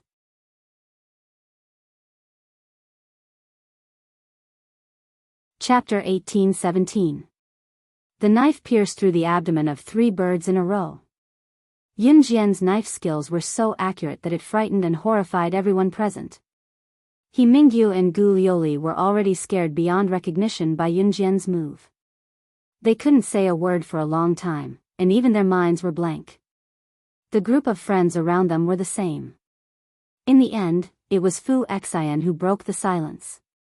He looked at Yunjian in amazement and said, "So, amazing, they originally thought that the girls from the city were all delicate and didn't know how to do this or that. But to be honest, Yunjian's actions completely overturned everyone's understanding. My master. Of course she's amazing. You guys haven't seen her at her best. That simply can't be described with words." Zhang Xiaofeng glared back at the people who had mocked Yunjian, then said smugly, "Follow the knife with your eyes. When you use the knife, you have to use your voice to listen for the position of the target you want to hunt. You're a beginner now, so you have to familiarize yourself with the butterfly knife first. When you're so familiar with it that you can use it nimbly with your eyes closed, you'll be able to do it even without using your eyes." Just as Zhang Xiaofeng finished speaking, Yunjian's voice was immediately heard. Hearing this, Zhang Xiaofeng very seriously committed Yunjian's words to memory. Perhaps it was because Zhang Xiaofeng and Chen Sini treated Yunjian well, but Ce interrupted Zhang Xiaofeng and said, "If you need anything, you can ask me." There were only a few people in the world who could receive such words from Ce. Zhang Xiaofeng naturally knew that this grandmaster of his was a very mysterious person. For him to say such words, it was clear that he treated him well. Zhang Xiaofeng was about to call him Big Brother C, but he unconsciously called him by the wrong name. Zhang Xiaofeng very emotionally shouted to Ce, "Thank you, Grandmaster." After saying this, Zhang Xiaofeng suddenly realized that he had called him by the wrong name. F***ck. He was an idiot, he called out the wrong name. Didn't Grandmaster call Ce old? Just as Zhang Xiaofeng was about to correct himself, he saw Ce who had his arm around Yunjian curl his lips into a faint smile. His nonchalant face that looked like nothing in the world could catch his eye broke into a faint smile. Was he seeing things? Ce actually liked the way he addressed her? Zhang Xiaofeng felt that he had to address her a lot more. Oh. Which family did this child come from? He actually managed to hit 3 birds with a single blade. Our Jinda village's children are getting better at catching birds. He's so different from these kids from the city. At this moment, the voice of the old woman Lu, the grandmother of the little girl who had run home crying yesterday, could be heard. Not far away, old lady Lu was carrying her granddaughter and walking over while talking to him. Old woman Lu wanted her granddaughter to play with everyone. She had just arrived at the back of the mountain when she didn't expect to see the 3 birds hit by the blade. Seeing that Yun Jian and the others were here, she wanted to boast about the prowess of her Jinda village's people. Granny, she was the one who hit these 3 birds with a single blade. Just as old woman Lu was feeling smug, Fu Xian's voice suddenly rang out. He pointed at Yun Jian, who was not far away. Hearing this, old woman Lu's expression immediately froze. What? She was the one who had thrown out the dagger of the 3 little birds. Wasn't she just a useless little girl from the city? How could she have such an ability? Just as old woman Lu was holding her granddaughter in shock, Yun Jian and Ce suddenly felt that something was amiss around them. In the next second, she exchanged glances with Ce and walked towards the back of the mountain. Hey, where are you guys going? Seeing this, Fu Xian, He Mingyu, Gu Lioli, and the others were all stunned. Then, they followed Yun Jian and Ce's footsteps. Because Chen Sini was there, Zhang Xiaofeng was suspicious and didn't follow. After walking for about 5 minutes towards the back of the mountain, Yun Jian suddenly gestured to the group of people behind her. He Mingyu originally wanted to curse at Yun Jian. What are you trying to do now? But for some reason, when Yun Jian gestured, she didn't immediately react and was about to speak. Just as He Mingyu reacted and was about to speak, the group of people who walked over heard a few whispers. I heard that there's a treasure buried in the back of the mountain in Jinda village. Is this true or not? It's definitely true. I'm guessing it's near this mountain. I heard that even the residents of Jinda village don't know about this. Recently, many outsiders have come to Jinda village. Isn't it because they want to snatch this treasure? Now, the back of the mountain is filled with people from all walks of life. We could meet this group of people at any time.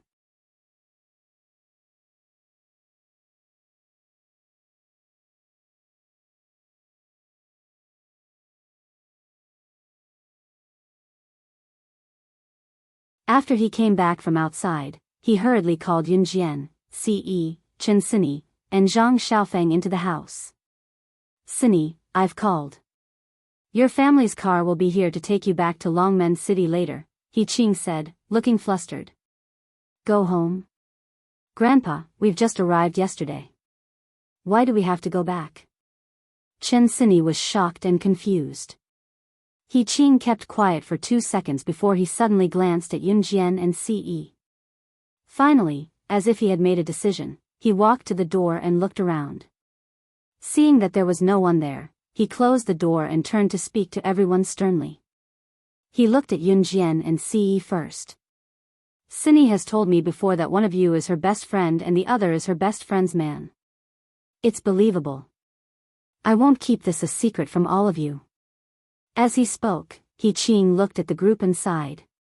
A lot of foreigners have come to Jinda village recently. I don't know if you guys know that there's a lot of foreigners coming to the back of the mountain recently, saying that they're here to look for treasure. Yun Jian's deep eyes narrowed when she heard that. He Qing's solemn voice continued, they've been looking for treasure in the back of the mountain but to no avail. Some of them have gone back while some are still unwilling to give up. I heard that a group of people have come recently. They're world-class bigwigs and they even have guns with them. I heard from someone at the village entrance just now that they won't leave until they get their hands on the treasure. They're even going from house to search for the treasure they want. As he spoke, He Qing hurried to his bed and bent under it to lift up a piece of floorboard under the bed to take out an ancient box. He Qing went over and shoved the box into Chen Sini's arms before he told Chen Sini and the rest anxiously, Brother, you're here.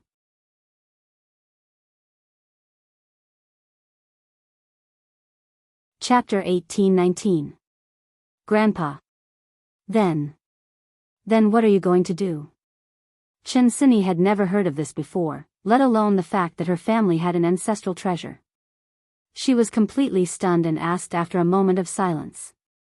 He Qing's words made Yun Jian blink as well. The fact that He Qing could say this in front of her and Ce was proof that he trusted her and Ce a lot. Zhang Xiaofeng was equally stunned by He Qing's words. Ce, who was beside them, acted like he did not hear He Qing at all. As the leader of an Hun group, what treasure could Ce not have? To Ce, those rare treasures were not as precious as his Shao Jian. His treasure was Xiao Jian. Other than that, no one or anything could replace it. Dong Dong and I will stay here. Don't worry, it'll be fine. Those people don't even know that the treasure is in our house. Anyway, Cindy, take it and leave quickly. Your family's car will drive to the village entrance to pick you up later. He Qing said solemnly. This family heirloom had been with the He family for a long time and had been passed down for many generations. About a year or two ago, someone suddenly spread the news that there was a treasure in the mountain behind Jianghu village. The villagers did not know about it, but it was a hot topic outside. There were many people who came to the mountain behind Jianghu village to search for the treasure, but to no avail.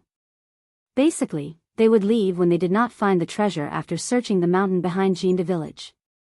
However, the group of people who came these 2 days was said to be sent by an international bigwig. All of them were armed with guns. It was obvious that they were gangsters. When He Qing was in the village just now, he heard them say that they would not leave until they found the treasure. He Qing panicked. He quickly called Chen Sini back, planning to have her leave with the treasure. As they spoke, a car honked at the door. He Qing got Chen Sini to hold the antique box tightly and told everyone to pack up and leave. The car's here. Sini, go back to Longmen City quickly and pass this box to your mom. Don't let your eldest and second uncles know about it. He Qing reminded Chen Sini. He Qing knew very well that his eldest and second sons were greedy. If they knew that there was a treasure in their house, they would sell it for money immediately. As he spoke, He Qing led Chen Sini, Yun Jian, and the others out of the door. However, as soon as he walked out of his house, He Qing saw a car parked not far away. Beside the car stood a group of ferocious-looking people. This group of fiendish people had guns in their hands. And the leader of this group of fierce-looking people was the man with a tattoo on his chest standing at the very front. Beside him was someone He Qing was familiar with. Liang, why are you here? He Qing looked at the leader of the group of people in surprise. Beside him stood a person who was about the same age as him and looked very much like him. The person called Liang was He Qing's younger brother, He Liang. Brother, what's this thing in your granddaughter's arms? Where are they going? He Liang's eyes shone when he saw what Chen Sini was holding. He Liang. Do you know what you're saying? The menacing men around them were obviously the world-class bigwigs. He Qing's eyes widened in shock when he heard He Liang's words. You don't have to call me by my full name, brother. I can hear you. He Liang said to He Qing in a sarcastic tone. After saying this, He Liang, who had wanted to put on an act just now, immediately revealed his true colors. Ha, brother. You're so nice to me. Our father was so nice to you when he passed away. He even passed on such a precious thing to you. If it wasn't for my neighbor, old Wang, who overheard the conversation between you and our father, I wouldn't even know that our family had passed on such a treasure.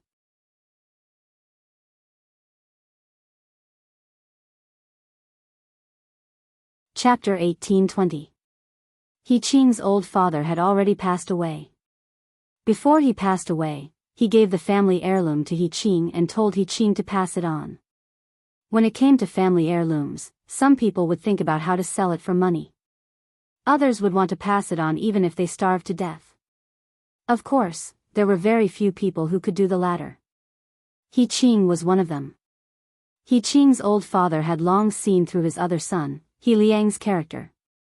That was why He Qing's old father gave the family heirloom to He Qing. At this moment, after hearing He Liang's words, He Qing suddenly thought of something. His finger trembled as he pointed at the group of ferocious-looking people and said loudly, Liang, could it be that these people, were you the one who called them here? His own younger brother had betrayed him. He Qing didn't know how to describe this feeling. My brother, don't look as if you were the one who suffered a great loss. When that old man gave you the family heirloom, did he remember that I was his son too? I don't mind telling you. I was also the one who spread the news about the family heirloom in Jianghu village.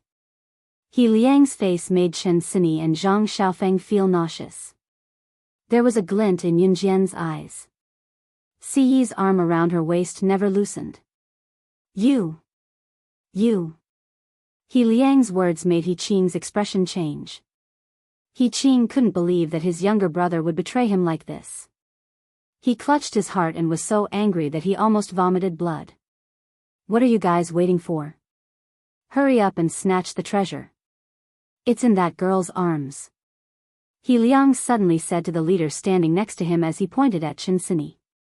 Next to He Qing's house was the sports field of Jianghu village. Therefore, all the villagers were attracted by the commotion and came to see what was going on. Whether it was the old woman Lu, He Mingyu whom Yun Jian and the others met in the back of the mountain, Gu Lioli, or Fu Xian's group, they all heard the commotion and came over. When they saw the leader standing there with a group of fierce-looking people, and each of them holding a shiny pistol in their hands, these ignorant people in the village all turned pale with fright. How dare you order me around? The leader glanced at He Liang and waved his hand, ordering his men to arrest He Liang. What are you doing? Didn't you say that you would share half of the treasure with me? You. He Liang was still in shock when he was pinned down. He only calmed down when the leader's subordinate pointed the gun at his head. My name is Henry, I'm the younger brother of D country's arms tycoon, Henry Livy. Old man, if you know what's good for you, you'd better hand it over, or else, the leader said as he twirled the pistol in his hand. The scene of He Liang betraying He Qing and Henriquez betraying He Liang made everyone tremble in fear, not daring to utter a single word.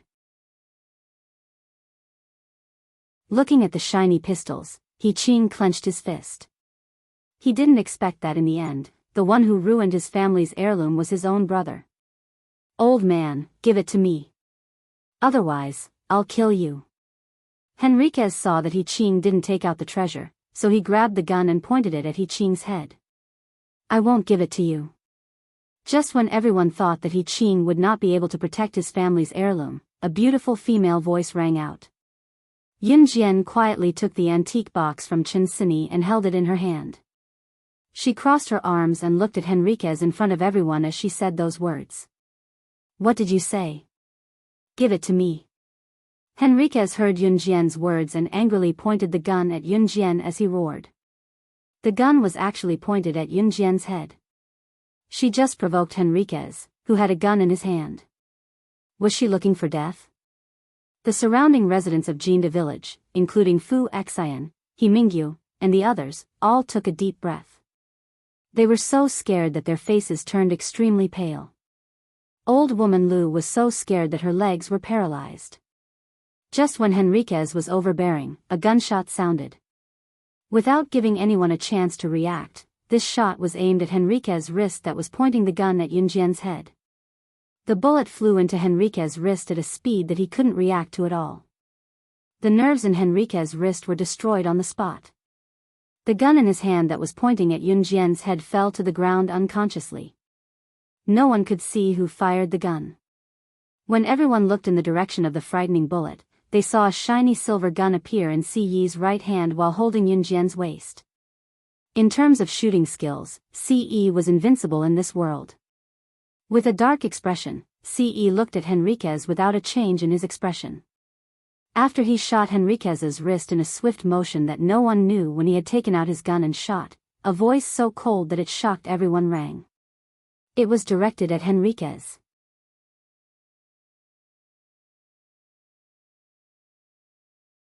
Chapter 1821.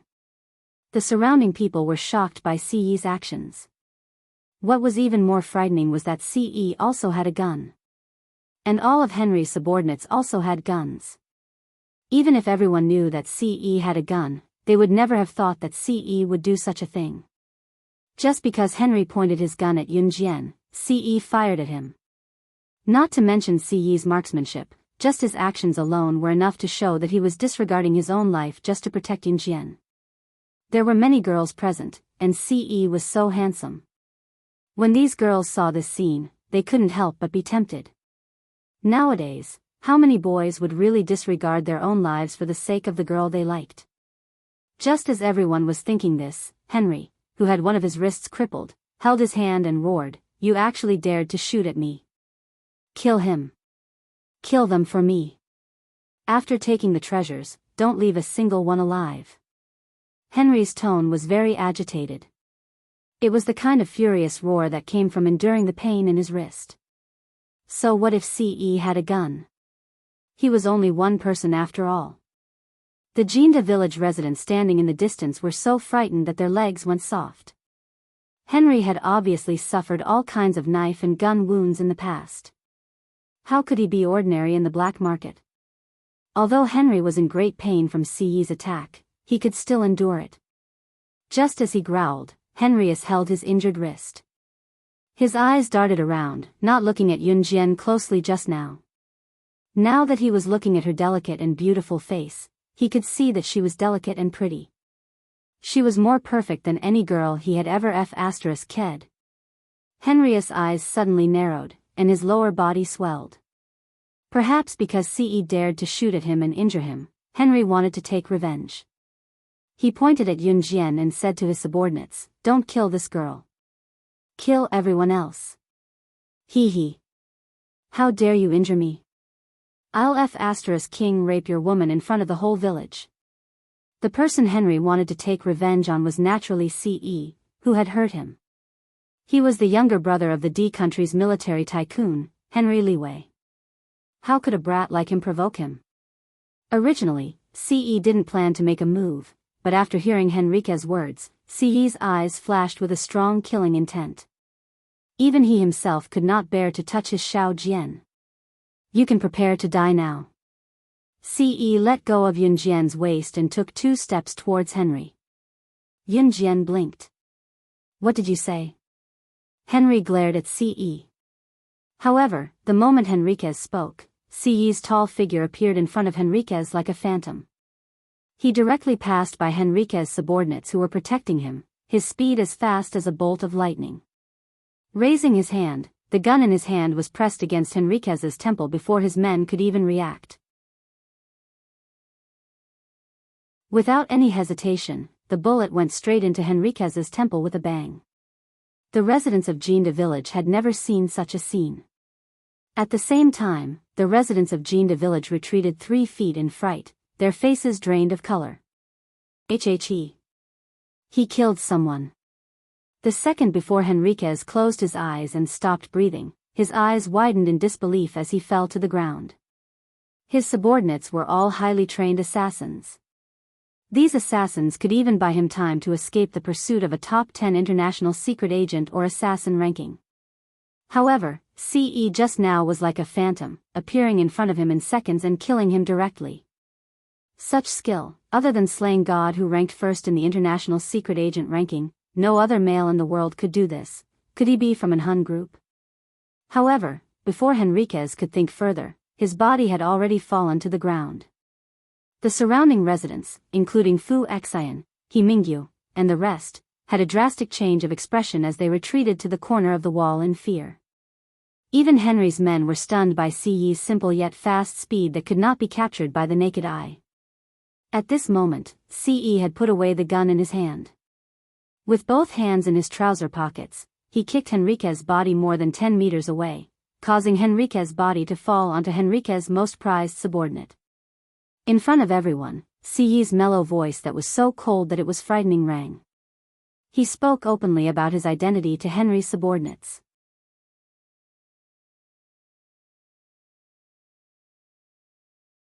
Chapter 1822. He's an Hun group. Henry's men were not as smart as Henry. Once they heard what CE said, they assumed that CE was from an Hun group. In the underworld, anyone who was related to an Hun group was terrifying. Therefore, these subordinates who wanted to avenge Henriquez were all frightened. In less than 3 minutes, they left the scene with Henry's body. Everything seemed to have returned to how it was before. The only thing left was the scene that reeked of gunpowder. There was also He Qing's younger brother, He Liang's battered body. Everyone stared at CE as if they had seen a ghost. The gazes from the people of Jianghu village could no longer be described as horrifying. Murder. He actually killed someone. It was obvious that the people around them did not know about an Hun group. No one here knew the meaning of an Hun group. "It's good that he's dead," That guy just now has killed a lot of people. He's an outlaw from Germany, coming to Country Z to provoke us. Does he really think that there's no one in Country Z? He deserves it. At this time, an old man knocked on the ground with his walking stick and said loudly. That's right. What's the big deal about him, a German, coming to Country Z to show off? That's right. The older generation had a deeper sense of patriotism, so when the old man finished speaking, the others around him agreed. Their voices were loud and clear. In the end, it became the group of old men shouting at CE, "Well done, young man. We support you." In the end, the matter was left unsettled. The people of Jianghu village were almost harmed by Henry, who came to hunt for treasure because of He Liang. To prevent people from coming here to hunt for treasure, the first thing the village chief did was to deny He Liang's rumor that there was treasure in the mountain behind Jianghu village. He Liang was left to He Qing to deal with. However, to prevent He Liang from coveting his family's heirloom, He Qing had Chen Sini bring it back to Longmen City quickly and pass it to Chen Sini's mother, He Xia. At this moment, Yun Jian and Ce had also ended their short stay in the countryside and returned home. He had already given the eternal necklace, which he had captured from the international criminals, to Qin Yiru. Qin Yiru was already wearing it. On the third day of their return to Longmen City, Adam, who had just returned from a trip with Lan Su, booked a 5-star hotel in Longmen City and invited everyone inside, saying that he had something important to announce. Adam even called Shuang and Lin Wei, who were in an Hun organization, over. It was so lively that it was as if it was a joyous occasion. At the same time, Yun Jian was sitting at a dining table in this 5-star hotel, playing the mobile version of Snake that Qin Yu had introduced to her. The prototype of the Snake game was born in 1976. It first appeared on an arcade machine called Blockade.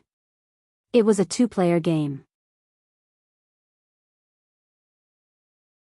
Later, it was modified into a mobile version of Snake. However, mobile phones in this era could not touch the screen, so Yun Jian played with the keyboard on her phone. "How is it, Sister Jian? Is it fun?" Qin Yu asked Yun Jian after failing the challenge since Ce was not around. "It's a so-so." Yun Jian's lips curled into a smile. "Wow, Sister Jian, this is your first time playing. How is the snake not dead even when it's so long?" Qin Yu could not help exclaiming at Yun Jian's proficiency in the game. Just as she said that, she saw Ce walking over from not far away. Qin Yu made way for him and Ce wrapped his arm around Yun Jian. His handsome face went to Yun Jian's side and asked softly, "Xiao Jian, what are you playing?" Yun Jian pressed her lips together as Ce's words made her tingle. "Sister Jian's playing Gluttonous Snake." Qin Yu interjected out of the blue and ran off with a grin. Yun Jian felt a little numb from Ce's breath beside her ear. Without looking up, she asked Ce, "Do you want to play?" "Sure." Ce did not hesitate at all. He knew that Xiao Jian was just asking, but his hand subconsciously took the phone from her. The moment he took the phone, his slender fingers deliberately held her small hand and caressed it for a full 3 minutes. Yun Jian was speechless. Was he reaching out to take the phone or to caress her hand? Just as Ce refused to let go of Yun Jian's soft hand, Xiao Yunju and the other two who were chasing each other around them stopped abruptly.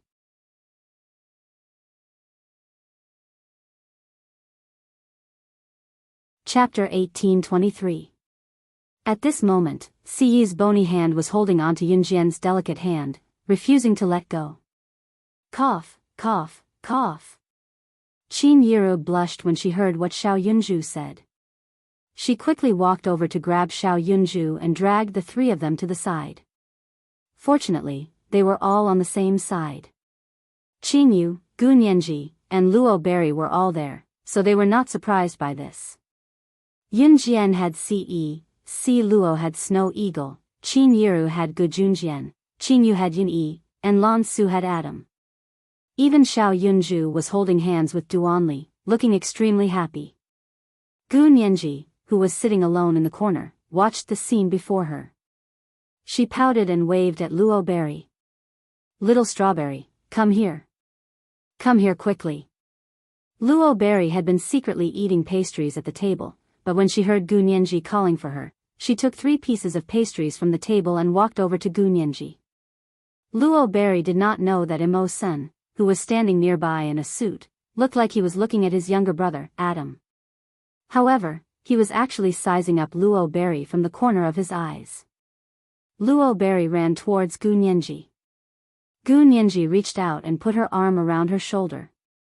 She said to Luo Berry, "Little strawberry, you're the best. They're all in pairs.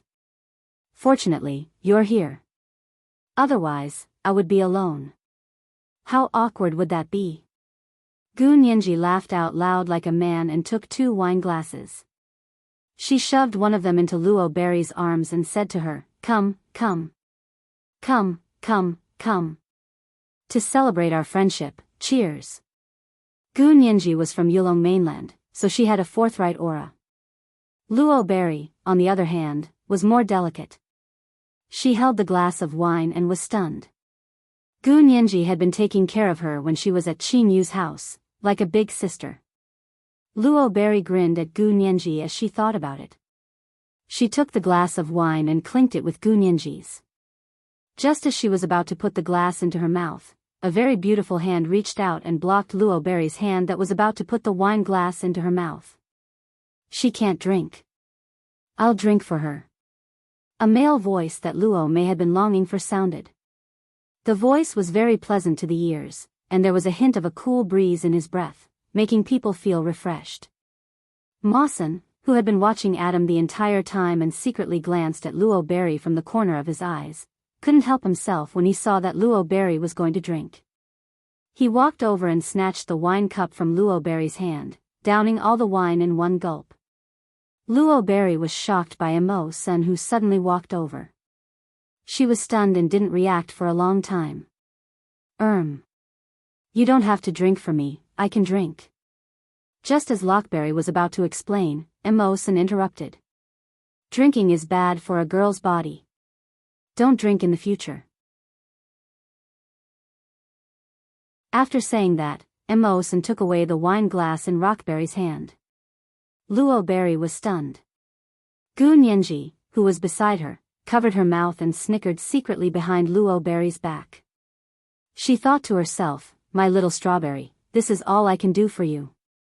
Outsiders did not know that she, Gu Nianji, had a very proud title in Yulong mainland, matchmaker. At this moment, Adam suddenly wrapped his arm around Lan Su's waist in front of everyone and carefully walked over. From the looks of it, he seemed to be afraid that Lan Su would fall. Adam even announced the good news of his treat when he walked in front of everyone. He was going to be a father. That's right, Lan Su was pregnant. Out of the 3 leaders of Anhan, Shuang had the biggest reaction. He walked over to knock Adam's head and shouted, "You're going to be a father before me. I can't accept this." Imo-sen smirked and said to Adam, "We can discuss the wedding now. Mom and Dad are gone. I'm your brother. I'll definitely help you guys make this wedding a grand one." Lin Wei acted like he did not hear anything when he heard that. He did not feel anything.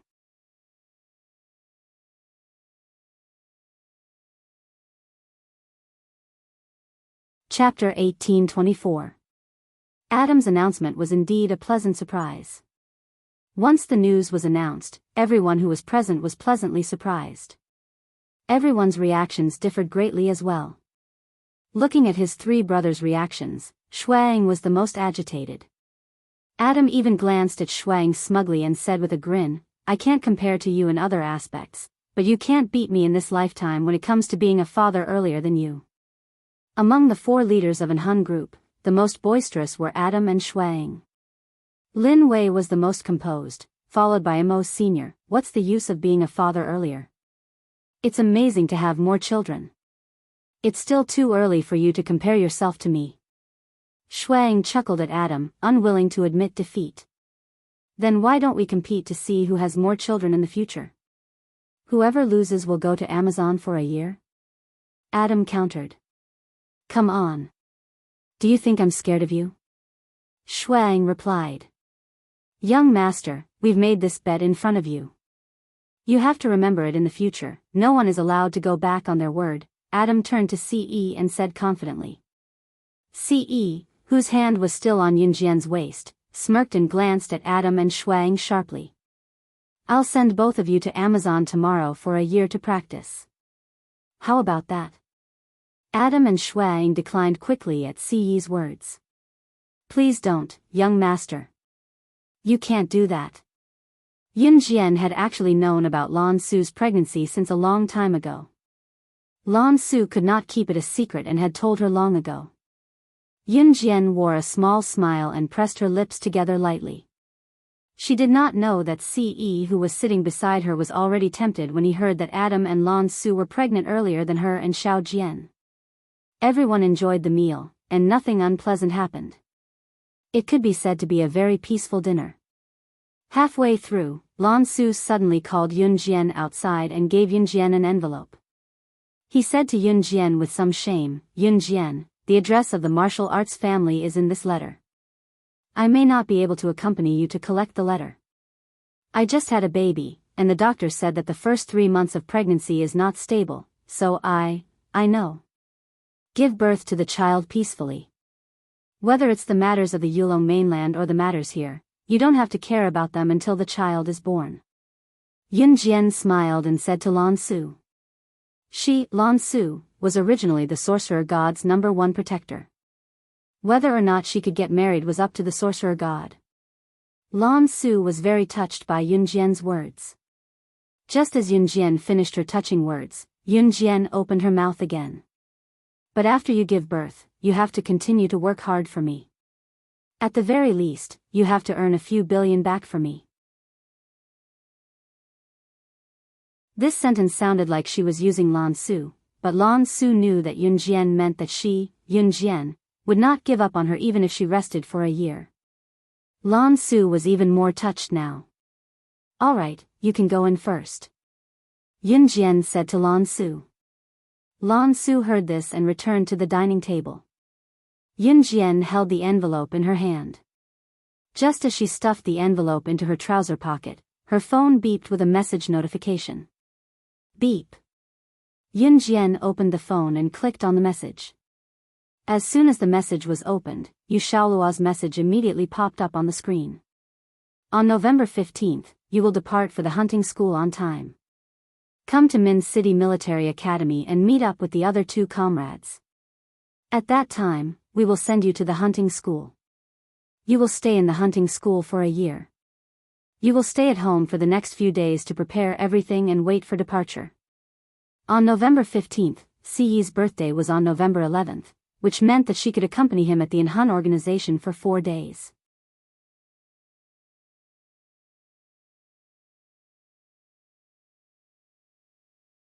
Chapter 1825. Of course, before Ce's birthday and before heading to the hunting school, Yunjian had something else she had to attend to. She had to head to the martial arts family and retrieve the envelope that her mentor had left in the family. The envelope contained a detailed way to contact her mentor. After dinner and returning home, Ce tugged Yunjian's hand and led her into the house. If one were to ask why Ce was pulling Yunjian into the house, there was no need to ask. It was to make a baby. Once they entered the house, Ce pushed Yunjian against the door, using his tall and lean frame to press against her and speak to Yunjian in a numbing tone. Xiao Jian. Ce's action sent a shiver down Yunjian's spine. Pressing her lips together, she was about to speak when Ce stopped her. His thick breath choked her. The faint, pleasant scent made Yunjian wrap her arms around his neck and stand on her tiptoes to deliver a kiss. The kiss lasted for more than 10 minutes. Xiao Jian. Ce murmured softly by Yunjian's ear. The sound numbed Yunjian so much that she slumped against him. Just as Ce was about to unbutton Yunjian's shirt, Yunjian suddenly pressed his palm down. No, Xiao Jian, I'll be gentle, Ce murmured softly as he bent down beside her ear. No, I'm scared. Can we wait a little longer? Yunjian's eyes darted around as she found a random reason to tell Ce. Ce did not do anything else at that, but Yunjian could tell that he was disappointed. Yunjian felt guilty. She wanted to do it with him too, cough. But when she remembered that his birthday was coming up, Xiao Jian, you guys are walking so fast. Mom can't catch up to you. Qin Yiru's voice came from downstairs. Yun Jian quickly tidied herself up. Seeing that Si did not move, she reached out to fasten a few buttons on Si's chest. Feeling her small hands pressing on his chest, struggling to button it up, Si grabbed her hands and bent down, his handsome face meeting her pretty and delicate face as he said, I'm sorry, but I'm sorry, but I'm sorry, I'm sorry. Xiao Jian, do you know how alluring you are right now? Si's words made Yun Jian blush. Other than him, there was no one else in this world who could make her, slaying God, the top secret agent in the international rankings, reveal such a girlish expression. Do it yourself. Yun Jian gave up on helping Ce with the buttons and walked to the side. Ce could not help smirking when he saw Yun Jian's behavior from behind. Was his Xiao Jian shy now? Ce strode forward and pulled Yun Jian into his arms, pressing Yun Jian against the door with her in his arms before lowering his head to murmur softly in her ear. Xiao Jian is the one who undid the buttons. She has to do it back. I'll let you go when she does it. Yun Jian was bewildered by Ce's words. Let her go? While Yun Jian did not know what Ce meant, Ce pressed himself against Yun Jian and kissed her passionately. By letting her go, he meant that if she did not button his shirt when he kissed her, he would keep kissing her like this.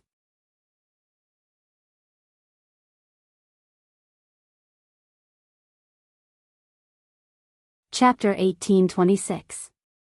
Qin Yiru had rushed over because Xiao Yunju's mother had returned from recuperation overseas and was now staying at Gu Yunjian's house.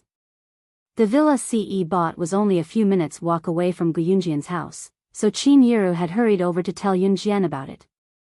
After all, it was Yun Jian who brought Xiao Yunju back then. Qin Yiru knocked on the door twice and could not help muttering, where did Xiao Jian and Ae go? The house is locked, they should be inside. Inside the house, the heavy atmosphere was still swirling in the air. Ce had pinned Yun Jian against the door and placed a slender hand on the back of Yun Jian's head to prevent it from hurting when it was knocked against the door.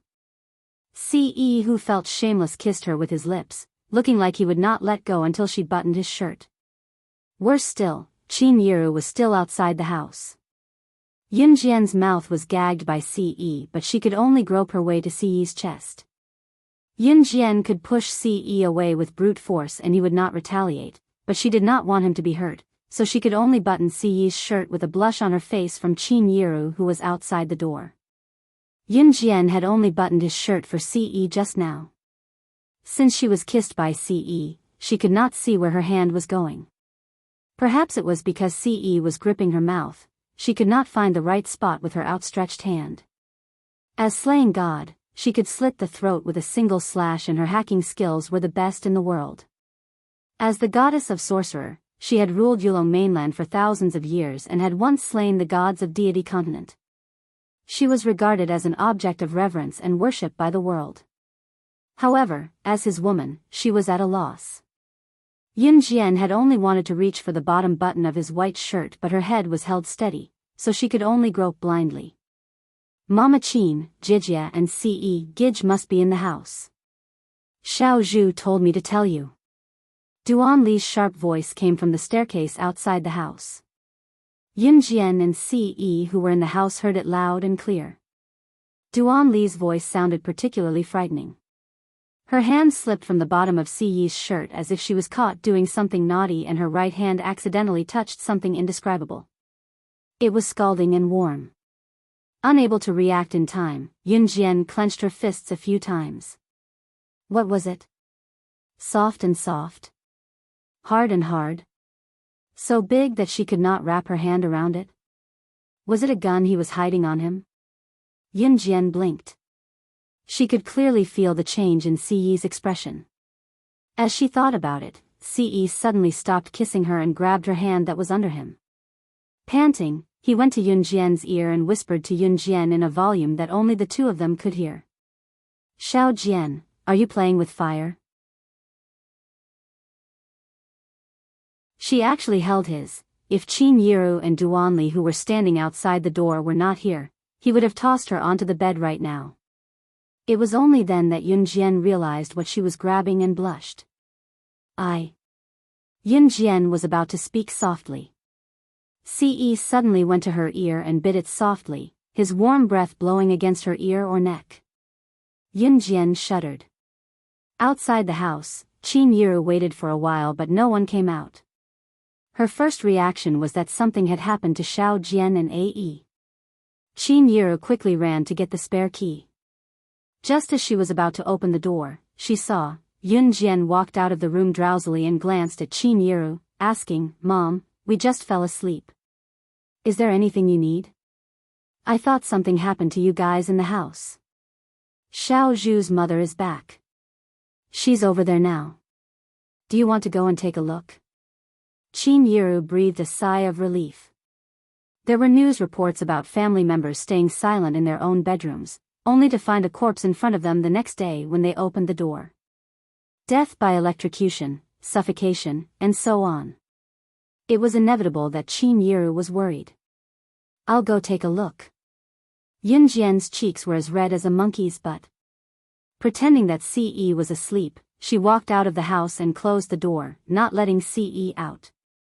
She didn't even dare to imagine what had happened just now.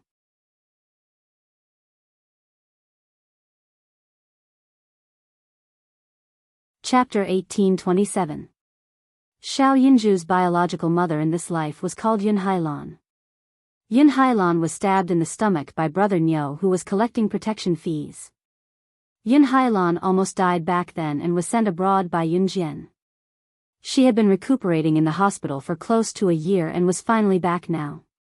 Like Qin Yiru, Yun Hailan was a woman with a hard life, so when she saw her, she felt like she was seeing herself and was very courteous.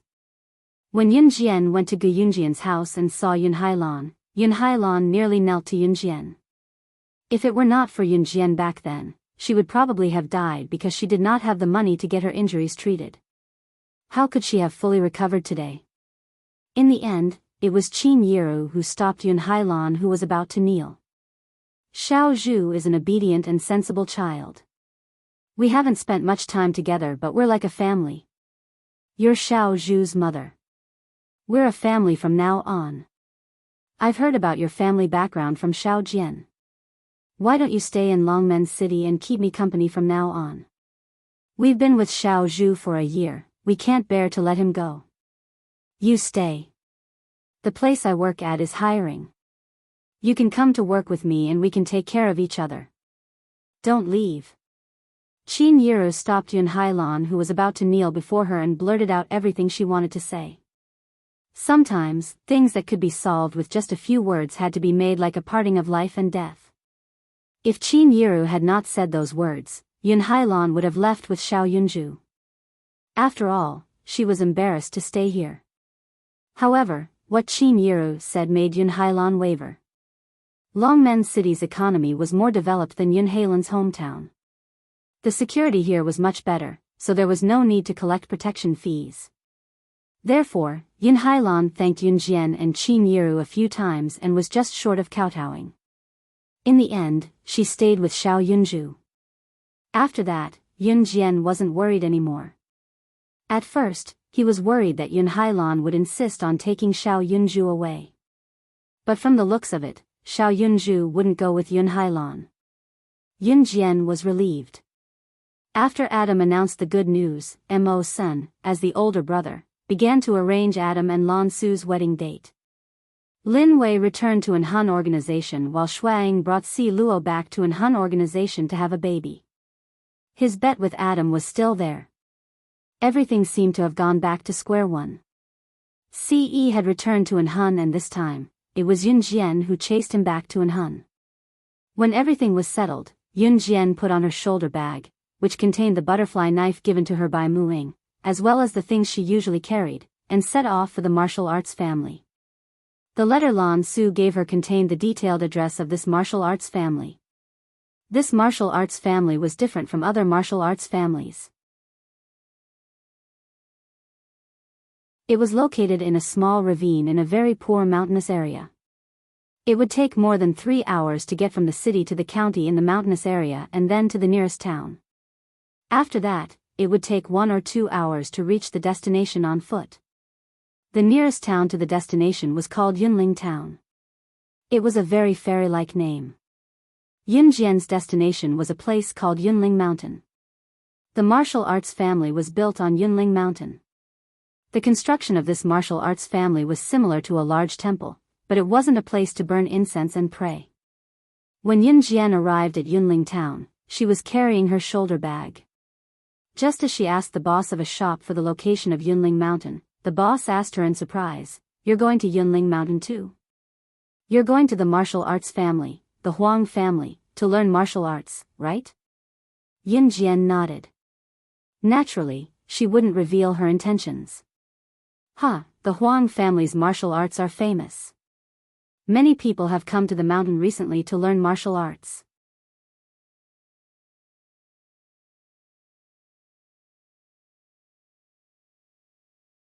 Chapter 1828. The Huang family was that martial arts family. The Huang family was a martial arts family that had been passed down since ancient times.